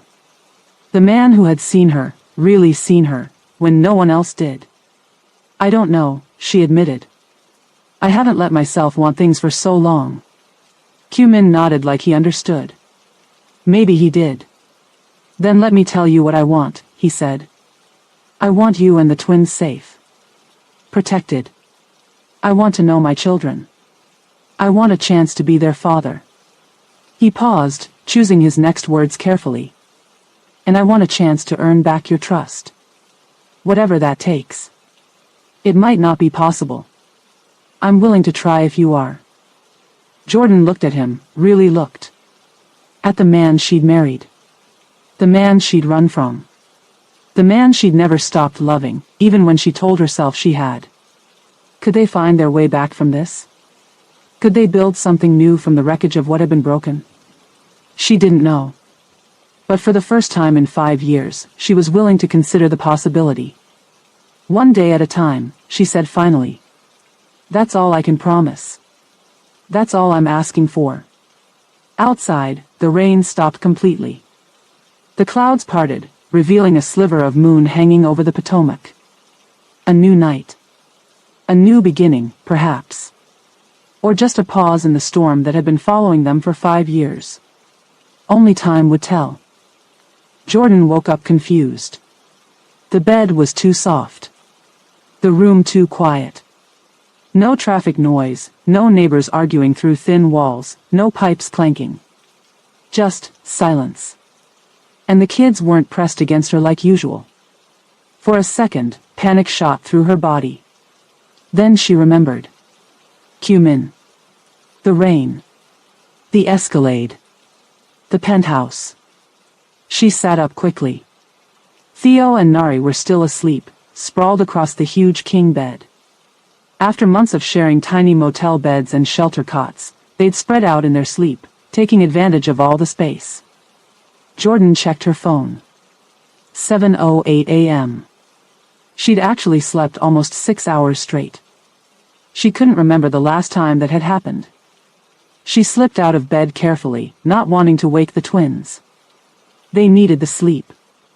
After checking that her evidence bag was still safely hidden under the bed, she pulled on the borrowed sweatpants and t-shirt from last night and quietly opened the bedroom door. The penthouse was silent. Morning light streamed through the floor-to-ceiling windows, turning the Potomac into a ribbon of gold. It was a clear day after last night's rain. Jordan followed the smell of coffee to the kitchen. It was bigger than their last apartment. All stainless steel appliances and marble countertops. The kind of kitchen you see in magazines. Min stood at the stove, his back to her.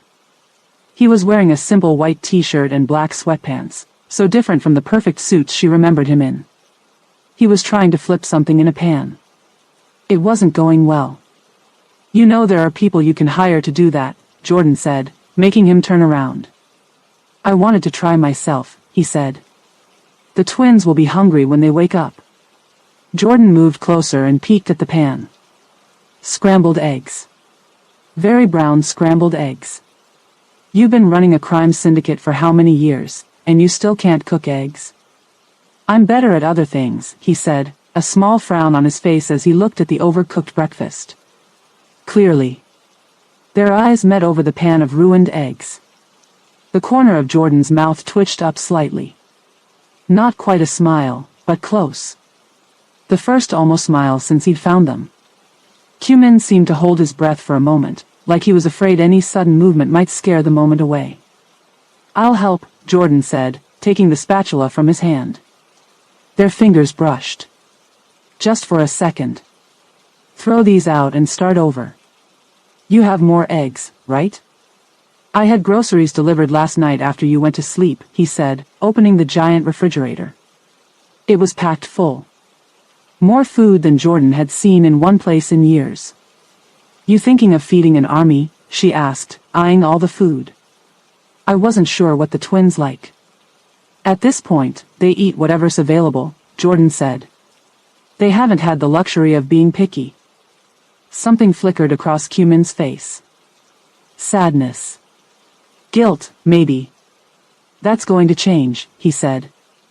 By 10 a.m., the twins were up, fed, and exploring the penthouse with wide eyes. Nari took to it immediately. She ran from window to window, pressing her small hands against the glass, amazed at the view from so high up. She opened every cabinet in the kitchen, peeked under furniture, and asked a million questions. Why is your house in the sky? How many people live here? Can birds see inside the windows? Is that a real boat down there? Q-min answered each question patiently, following her from room to room. He didn't try to stop her exploration, just made sure she didn't get into anything dangerous. He watched her with a kind of wonder, like he still couldn't believe she was real. Theo was different. He stayed close to Jordan, holding onto her hand or her shirt. He watched Q-min constantly, his small face serious. Q-min didn't push. Didn't try to force a connection. When Theo finally asked a question, "Is this really your house?" Q-min answered simply, "Yes. But you and your sister and your mom are welcome to stay as long as you want." "We're not staying," Theo said firmly. "That's up to your mom," Q-min replied. No argument. No pushing. Jordan watched this exchange from the kitchen where she was putting away the breakfast dishes. Q-min was good with them. Patient. Respectful. He didn't talk down to them or treat them like they couldn't understand things. He didn't try to buy their affection with promises or gifts. He just was there. Steady. Available. It was more than she'd expected. Around noon, Theo finally started to relax a little. He let go of Jordan's hand long enough to look more closely at a model boat on one of the bookshelves. "You like boats?" Q-min asked, keeping a respectful distance. Theo nodded. "We saw big ones in Baltimore. Mom took us to watch them come in." "That model is of a traditional Korean fishing vessel," Q-min said. "My grandfather had one like it when he was young." Theo looked up, interested despite himself. "In Korea?" "Yes. In a small coastal village near Busan.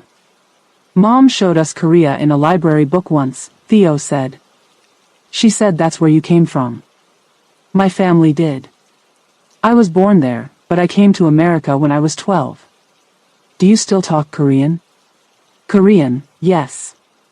And I can teach you some words if you'd like." Theo considered this for a moment, then shook his head. "Not right now." "Whenever you're ready," Q-min said. No pressure. Just an open door. At 2 p.m., while the twins were napping in the guest room, the morning's excitement had worn them out, Q-min's phone rang. He checked the screen, and Jordan saw his face change. He walked out onto the balcony to take the call, closing the glass door behind him. Jordan watched through the window as he paced back and forth, his back straight, his free hand clenched at his side. The call lasted less than 2 minutes. When he came back inside, his face was carefully blank. "Everything okay?" Jordan asked. "Fine," he said too quickly. "Just business." Jordan had spent 5 years learning to read people, to spot lies, to sense danger. She knew when someone was hiding something. "Who was that?" she pressed. Q-min hesitated. "My mother." Jordan's blood went cold. What did she want? "To meet for dinner. Tomorrow night." "Does she know? About us? About the kids?" "No. At least, she didn't mention anything." But they both knew that didn't mean much. Madame Ma was careful. Strategic. She wouldn't show her cards until she was ready. "Are you going to go?" Jordan asked. "I have to. If I refuse, she'll be suspicious." "And you're not going to tell her about us?" "Not yet," Q-min said. "Not until we have a plan. Not until I understand exactly what happened 5 years ago." The weight of that secret hung between them for the rest of the afternoon. Jordan could see it pressing on Q-min's shoulders, adding tension to his movements. He kept checking his phone, like he expected more calls. More trouble. That evening, after the twins were asleep, Jordan and Cumin sat in the living room with cups of tea, trying to map out next steps. They need documentation, Cumin said. Birth certificates, social security numbers, medical records. They have birth certificates, Jordan replied. Just not with their real last name. Or yours. We can fix that. I have people who can create paperwork that will hold up to any scrutiny. More illegal things, Jordan said flatly. Sometimes illegal is the only option, Cumin countered. Unless you want to explain to authorities why 2 4-year-olds suddenly exist with no paper trail. He had a point. Jordan had been off the grid for so long, it would be hard to come back through official channels without raising red flags. What about school? Cumin asked. They should start kindergarten next year. They're smart, Jordan said, unable to keep the pride from her voice. Theo already knows his letters. Nari can count to 30. I've been teaching them what I can. There are good private schools that don't ask too many questions if the tuition is paid in advance. Jordan shook her head. I'm not staying forever. I know. I'm not asking you to. Then what are you asking? Time, he said simply. That's all. Time to figure this out together. Time to make a plan that keeps all of you safe, whether that's here with me or somewhere else. Jordan studied his face in the dim light. The face she'd once known better than her own. 5 years had changed him. Added lines around his eyes. A permanent furrow between his brows. But his eyes, those dark, intense eyes that saw everything, they were the same. I don't trust your mother, she said finally. I never will again. I understand. And I don't know if I can trust you. Not completely. Not yet. I understand that too. But the twins deserve better than what I've been able to give them. They deserve stability. Safety. Jordan took a deep breath. So we'll stay. For now. Until we figure this out. Relief washed over Cumin's face. Thank you. Don't thank me, Jordan said. I'm not doing this for you. I'm doing it for them. I know.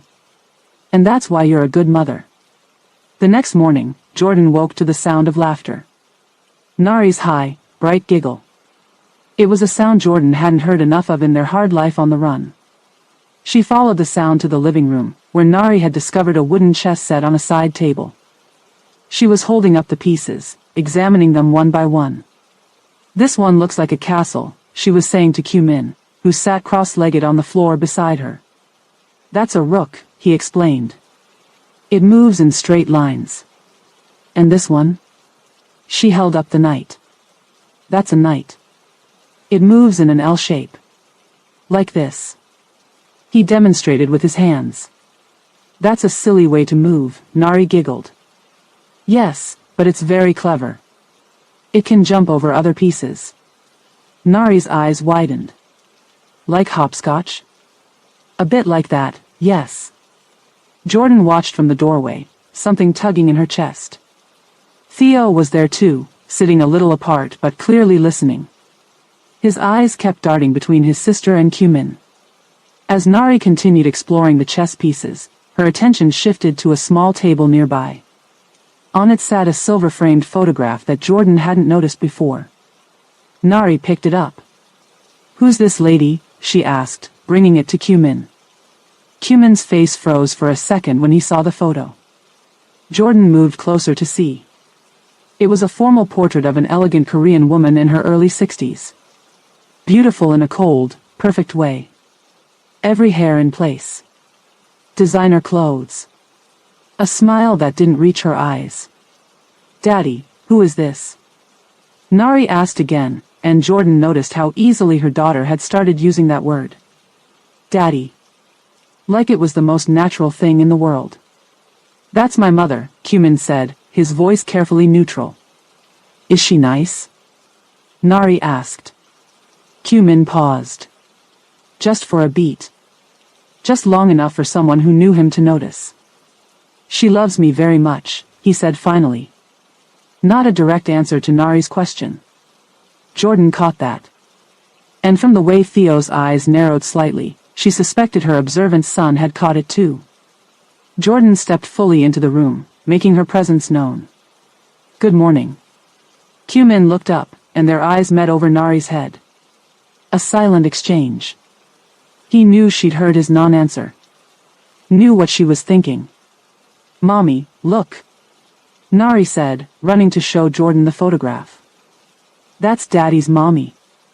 "I see that," Jordan said, taking the frame. She studied the familiar face. The face of the woman who had sent men to threaten her. Who had driven her into hiding for 5 years. Who had robbed her children of a normal life. "She looks fancy," Nari observed. "Yes," Jordan agreed. "Very fancy." She handed the photo back to Q-Min, who returned it to the table. "Are we going to meet her?" Theo asked suddenly, speaking up for the first time. Q-Min and Jordan exchanged another look. "Not right now," Q-Min said. "Why not?" Theo pressed, his eyes sharp. "Too sharp for a 4-year-old. "It's complicated, buddy," Jordan said. "Grown-up stuff." Theo didn't look satisfied with that answer, but he dropped it. For now. Jordan knew her son, though. He wouldn't forget. He'd ask again later. The day passed quietly. Q-Min had clothes delivered for Jordan and the twins, simple things in the right sizes, nothing flashy that might draw attention. A doctor came to the penthouse to check the twins, a pediatrician who asked no questions about their lack of medical records and who, Jordan suspected, was on Q-Min's payroll. "They're small for their age," the doctor said, "but otherwise healthy. A bit underweight. Some vitamin deficiencies we can address with supplements." Jordan tried not to feel judged. She'd done her best. She'd always made sure the twins ate, even when it meant she went hungry. As if sensing her thoughts, the doctor added, "You've taken good care of them under difficult circumstances. Many children who've experienced housing instability have far worse health outcomes." Jordan nodded, grateful for the small kindness. By late afternoon, Q-Min was getting ready to leave for dinner with his mother. He changed into one of his perfect suits, checking his reflection in the mirror with practiced precision. "Be careful," Jordan said, watching from the bedroom doorway. "She's dangerous." "I know," Q-Min replied. "I'll be careful. The security team will stay here while I'm gone. No one gets in or out without clearance." What if she already knows? About us being here? "Then I'll handle it. Like you handled it 5 years ago?" The words came out sharper than Jordan intended. Q-Min turned to face her fully. "5 years ago, I didn't know what was happening. I didn't know you were in danger. I do now." His phone chimed with a message. He checked it, his brow furrowing. "The car is waiting," he said, slipping the phone back into his pocket. "I won't be long. 3 hours at most." "Be careful," Jordan said again. "I mean it." Q-Min paused at the door. "I won't let anything happen to you or the twins. I promise." After he left, Jordan gathered the twins for dinner. She made simple sandwiches, the kind of meal she could prepare without thinking. Her mind was elsewhere, imagining the conversation happening across town between Q-Min and his mother. Would he be able to hide the truth from her? Would she see through him? Madame Ma was perceptive. Dangerous. And she had resources Jordan could only guess at. She just finished tucking the twins in for the night when she heard the elevator. Q-Min was back much earlier than expected. His face was pale, his movements stiff as he walked into the living room. "What happened?" Jordan asked, instantly alert to the tension in his body. Wordlessly, he handed her his phone. On the screen was a message that had arrived at 3:47 p.m., just before he left for dinner. "I see you found her." From a blocked number. "Did your mother say anything?" Jordan asked, her heart pounding. "No." That was the strange part. She acted completely normal. Asked about business. Talked about her garden. Not a word about you or the twins. "That's worse," Jordan said. She's planning something. Min nodded, taking the phone back. Yes. She's always planning. He looked at the message again, his jaw tight. The question is, who sent this? My mother? Dae-young? Someone else? Does it matter? They know I'm here. They know you found us. It matters because we need to know who we're fighting. Min ran a hand through his hair, messing up its perfect arrangement. The game has changed, Jordan. We need to move faster now. Move how? Jordan asked, fear climbing up her throat. We need to find out exactly what my mother did 5 years ago. Who she's working with. And we need to use that evidence you've collected. Against your own mother? Your own organization? If necessary, yes. Jordan studied his face, looking for hesitation, for doubt. She found none. Just determination. And something that looked almost like relief. Relief that the hiding was over. That the truth, whatever it was, would finally come out. The game had indeed changed. They had moved from defense to offense. And Madame Ma had no idea what was coming for her. The next day was tense. Min spent the morning on his phone, talking in hushed tones, checking security cameras, looking out windows. Jordan kept the twins close, not letting them out of her sight even for a minute. The message changed everything. I see you found her. 5 simple words that shattered their fragile peace. By 5 o'clock that afternoon, Min had made a decision. He came into the living room where Jordan was reading a book to the twins, his face set with determination. I need to see my mother tonight, he said when the story was finished and the kids were playing with toys that had been delivered that morning. Not tomorrow. Tonight. Why? Jordan asked, already feeling her stomach tighten with fear. I need to know what she knows. How she knows it. Who sent that message? Jordan nodded slowly. I'm coming with you. No. The word was firm. Final. I'm not hiding anymore, Min. I've been hiding for 5 years. This isn't about hiding. It's about safety. Jordan's laugh was bitter. I've been safe for 5 years. It didn't protect me. It didn't protect the kids. This is different. My mother is dangerous. You think I don't know that? Jordan's voice rose slightly before she caught herself, glancing at the twins who were still playing across the room. I know exactly how dangerous she is. She's the one who sent men with knives to threaten her own grandchildren. That's why you can't come, Min insisted. If she did that before, what do you think she'd do if you walked into her house?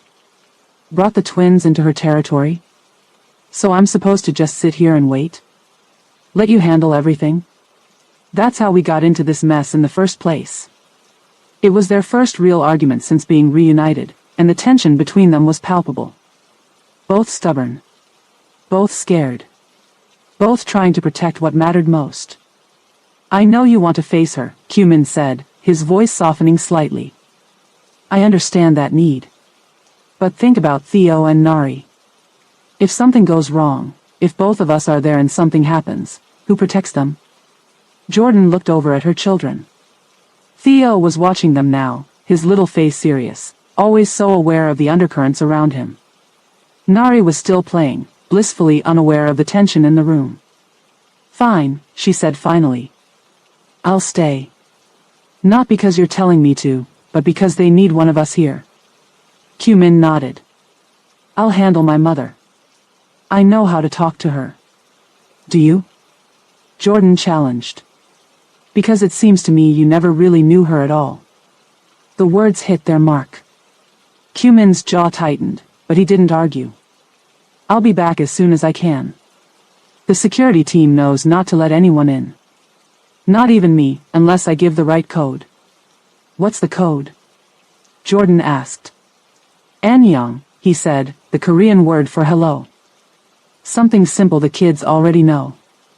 A small detail, but it showed he was thinking about their safety, about what would be easy for a 4-year-old to remember in an emergency. It was the kind of thoughtfulness that reminded Jordan why she'd fallen for him in the first place. "Be careful," she said, her anger fading into worry. "She won't show her hand easily." "I know."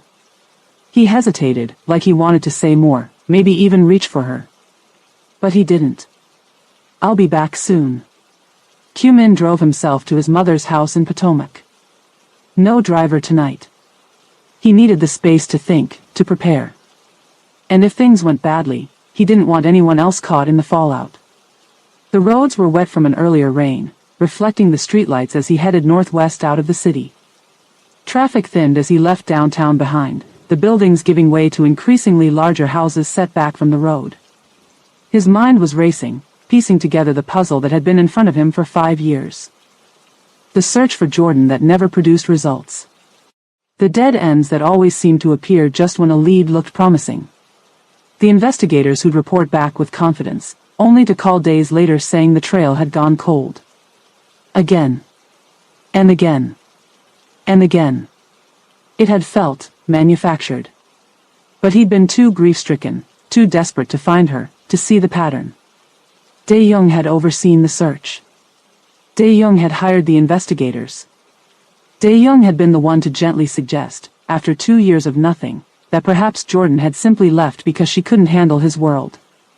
That perhaps it was time to move on. And his mother. His mother who had never liked the idea of him marrying. Who had especially disliked the idea of him marrying a black American woman with no family connections, no money, no status. His mother who had always pushed for a suitable match with the daughter of a Korean business partner. His mother who had seemed almost relieved when Jordan disappeared. How had he been so blind? The signs had been there all along. But he hadn't wanted to see them. Hadn't wanted to believe that the two people closest to him, the two people he trusted most, could betray him so completely. As he turned onto the long driveway that led to his mother's estate, Min felt something inside him hardening. The confused grief of 5 years was crystallizing into something else. Something cold and sharp and dangerous. The understanding was destroying him. And rebuilding him into someone his mother might not recognize. Madame Yoonji Ma's house stood at the end of a long, winding driveway lined with perfectly manicured trees. It was a massive colonial-style mansion, white columns gleaming in the exterior lighting, every window glowing with warm light that somehow still felt cold. The house was exactly like his mother, beautiful, impressive, and completely controlled. Nothing out of place. Nothing left to chance. A weapon disguised as a showcase. Min parked in the circular driveway and took a deep breath before getting out of the car. He straightened his tie, checked his reflection in the window. Old habits. His mother had always insisted on perfect presentation. The front door opened before he could ring the bell. His mother's housekeeper, Mrs. Park, no relation to Dae-young, greeted him with a formal bow. "Young Master Ma. Your mother is expecting you in the tea room." Of course she was. The tea room was where his mother always conducted her most important conversations. It was her territory. Her power base. Min followed Mrs. Park through the grand foyer, past the formal living room where no one ever actually lived, down the hallway lined with expensive art, and into the tea room at the back of the house. Madame Ma was seated in her favorite chair by the window, a delicate teacup in her hand. At 62, she was still strikingly beautiful. Her hair was perfectly styled, her makeup flawless, her silk blouse and tailored pants clearly expensive but not ostentatious. She looked up when he entered, her face lighting up with a smile that didn't quite reach her eyes. "Min. What a lovely surprise. I wasn't expecting you until tomorrow." A lie. She was always expecting him. Always 3 steps ahead. "Mother," he said, bowing slightly out of habit before taking the seat across from her. "I thought we should talk sooner rather than later." Of course, of course." She poured him tea from the elegant pot on the table between them. "You seem tired, my son. Is everything all right?" "Long week," he said, accepting the cup with a nod of thanks. She studied him over the rim of her cup. "I heard you had a visitor." Kyu-min's hand stilled for just a fraction of a second before continuing to lift the cup to his lips. Who told you that? His mother smiled. A small, knowing curve of her lips. A mother always knows. The game was beginning. The careful dance of words where nothing was said directly, where everything had layers of meaning. Kyu-min had been playing this game with his mother since he was old enough to speak. But tonight, he didn't have the patience for it. How much do you know, mother? About what, dear? Her face was the picture of innocence. About Jordan. Ah. She set down her cup with perfect precision. That girl from years ago. The waitress. I wondered if you were still thinking about her. She wasn't just that girl, mother. She was my wife. Was she? Madame Ma tilted her head slightly. Such a brief marriage. Hardly seems worth mentioning. We're still married. We never divorced. Something flashed in his mother's eyes. Annoyance, perhaps. Or concern that he knew more than she thought. Well, that's easily remedied. I know several excellent attorneys who specialize in quick, discreet divorces. I'm not looking for a divorce, mother. No? She picked up her cup again. Then what are you looking for, Kyu-min? The truth. The truth about what? About what happened 5 years ago. The night Jordan disappeared. His mother's face betrayed nothing, but Kyu-min had spent a lifetime studying her small tells. The slight tightening around her eyes. The way her fingers pressed just a fraction harder against the delicate porcelain cup. I'm sure I don't know what you mean, she said. The girl left. It was unfortunate, but these things happen. She didn't just leave, mother. She was threatened. By whom? His mother's tone was perfect, concerned, surprised, just the right note of indignation. That's what I came here to find out. They continued the careful conversation through dinner, which was served by silent staff who appeared and disappeared like ghosts. His mother asked about business. Talked about her garden. Mentioned a charity gala coming up next month. Normal things. Safe topics. As if there wasn't a weight of secrets hanging between them. Kyu-min played along, answering questions about shipment schedules, about the new development on the waterfront, about the mayoral campaign they were quietly funding. But inside, his anger was growing. His certainty solidifying. By the time dessert was served, a delicate green tea cake that had been his favorite as a child, he couldn't maintain the facade any longer. What did you do? He asked, setting down his fork with deliberate care. His mother looked up from her plate. I don't know what you mean. 5 years ago. The night she disappeared. What did you do? The room went very still. Even the house seemed to be holding its breath. Madame Ma carefully placed her napkin on the table, smoothing it with practiced fingers. When she looked up, her mask had changed. The pretense of ignorance was gone, replaced by something harder. More honest, in its way. I protected this family, she said simply. I protected you. By threatening a pregnant woman? By removing an obstacle. She would have weakened your position. Our partners would never have accepted. My partners? Kyu-min's voice rose, his control slipping. My partners? She was my wife. She was a mistake, his mother countered, her own voice remaining even. A distraction. You weren't thinking clearly. I was thinking perfectly clearly. I loved her. Love. His mother dismissed the word with a small gesture. Love fades. Legacy endures. I did what was necessary to preserve what your father and grandfather built. What you will continue to build. Kyu-min stared at his mother, really seeing her perhaps for the first time. This elegant, controlled woman who had raised him. Who had taught him about duty and honor and family. Who had wiped his tears when he was small and guided his education and supported his rise to leadership when his father died. A woman who loved him. A woman who would do anything for him. A woman who had destroyed the one thing that mattered most to him, all in the name of protecting him. You sent men to threaten her, he said, his voice deadly quiet. Men with knives. Against a pregnant woman. My wife. Carrying my children.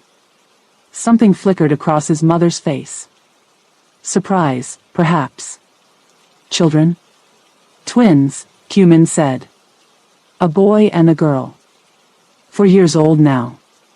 Your grandchildren, mother. The ones you nearly had killed.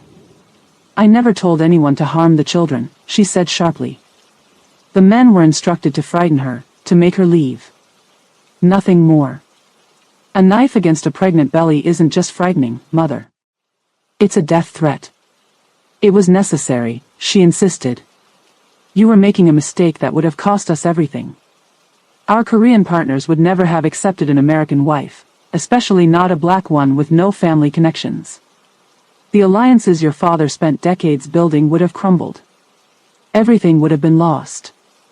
So you decided for me, Cumin said. You took the choice out of my hands. I did what any mother would do.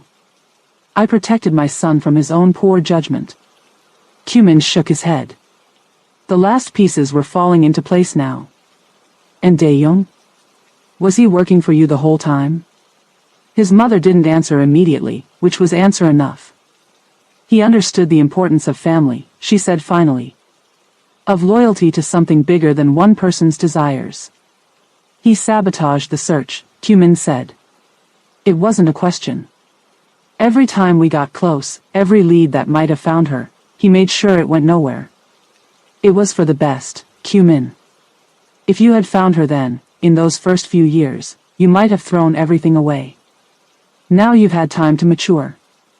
To understand the responsibilities of your position. And now? Cumin asked. Now that I've found her anyway. What's your plan, mother? Madame Ma studied him for a long moment. Then, instead of answering, she asked a question of her own. You found her, then? You're certain? Yes. And the children? My son and daughter? Yes, they're with her. His mother's face revealed nothing, but her hand tightened slightly on the edge of the table. She hadn't known about the twins until this moment. That was something, at least. You think this is over? She asked finally. That you can just bring her back and play house? I'm not asking for your permission. You should be. Her voice had taken on an edge he rarely heard. Because I'm not the only one who wants her gone, Cumin. I was the gentle option. What does that mean? His mother smiled. Cold. Knowing. Like she held a trump card he hadn't seen coming. The people I work with, the people who helped me 5 years ago, they're not as patient as I am. They've been watching. Waiting. And now that she's back. A chill ran down Cumin's spine. Who? Who are you working with? The better question, son, is, who in your organization has been reporting to me for the last decade? Dae-young. His second in command. His most trusted advisor. The man he'd left in charge while he came here tonight. The man who now knew Jordan and the twins were at the penthouse.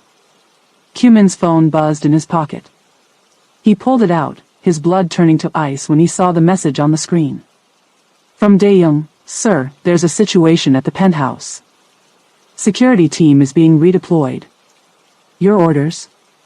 He didn't respond.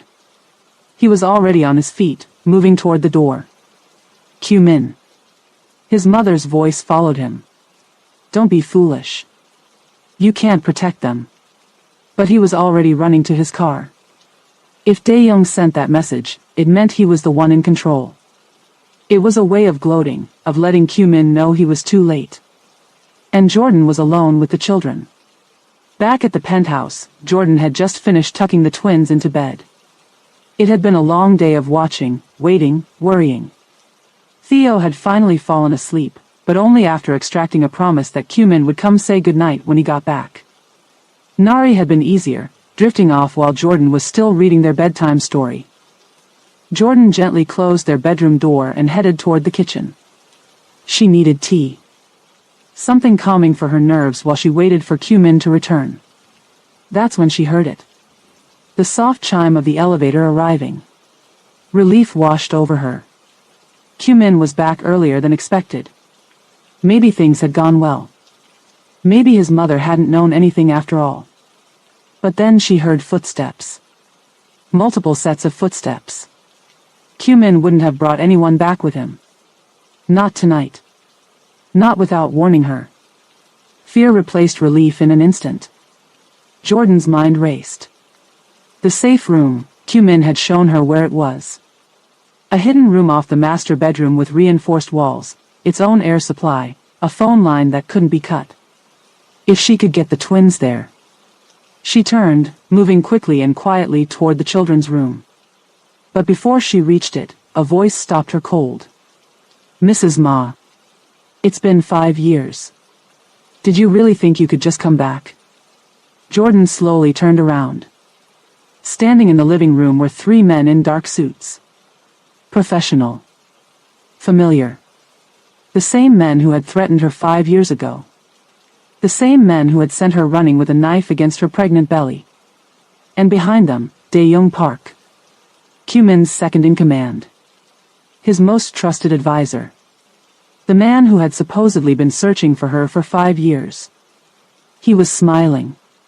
A small, polite smile that never reached his eyes. And in his hand was a gun, pointed directly at the door behind which her children slept. "We have unfinished business," Dae-young said softly. "I think it's time we settled it once and for all. And that's where we stop. For now. I know. I know. You want to know what happens next. Is Min going to get there in time? What is Dae-young's endgame? Is Jordan going to use that evidence she's been carrying? And Madame Ma, is she really the final boss, or is there someone even higher pulling the strings? Those answers are coming. In part 2. But here's the thing. If you made it this far, if you watched this whole story, felt everything Jordan felt, understood why she ran, why she stayed, why she fought, then you're part of this community now. And this community? We show up for each other. So here's what I need from you. Smash that subscribe button. Turn on notifications so you don't miss part 2. And let me know in the comments where you're watching from. I want to see how far this story has traveled. Also, drop a comment, Team Min or Team Jordan? Who made the right choices?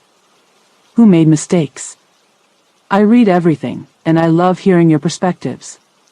Part 2 is coming soon. And trust me, what happens next is going to change everything. Until then, stay safe. Stay strong. And remember, every great story deserves to be heard. I'll see you in the next one.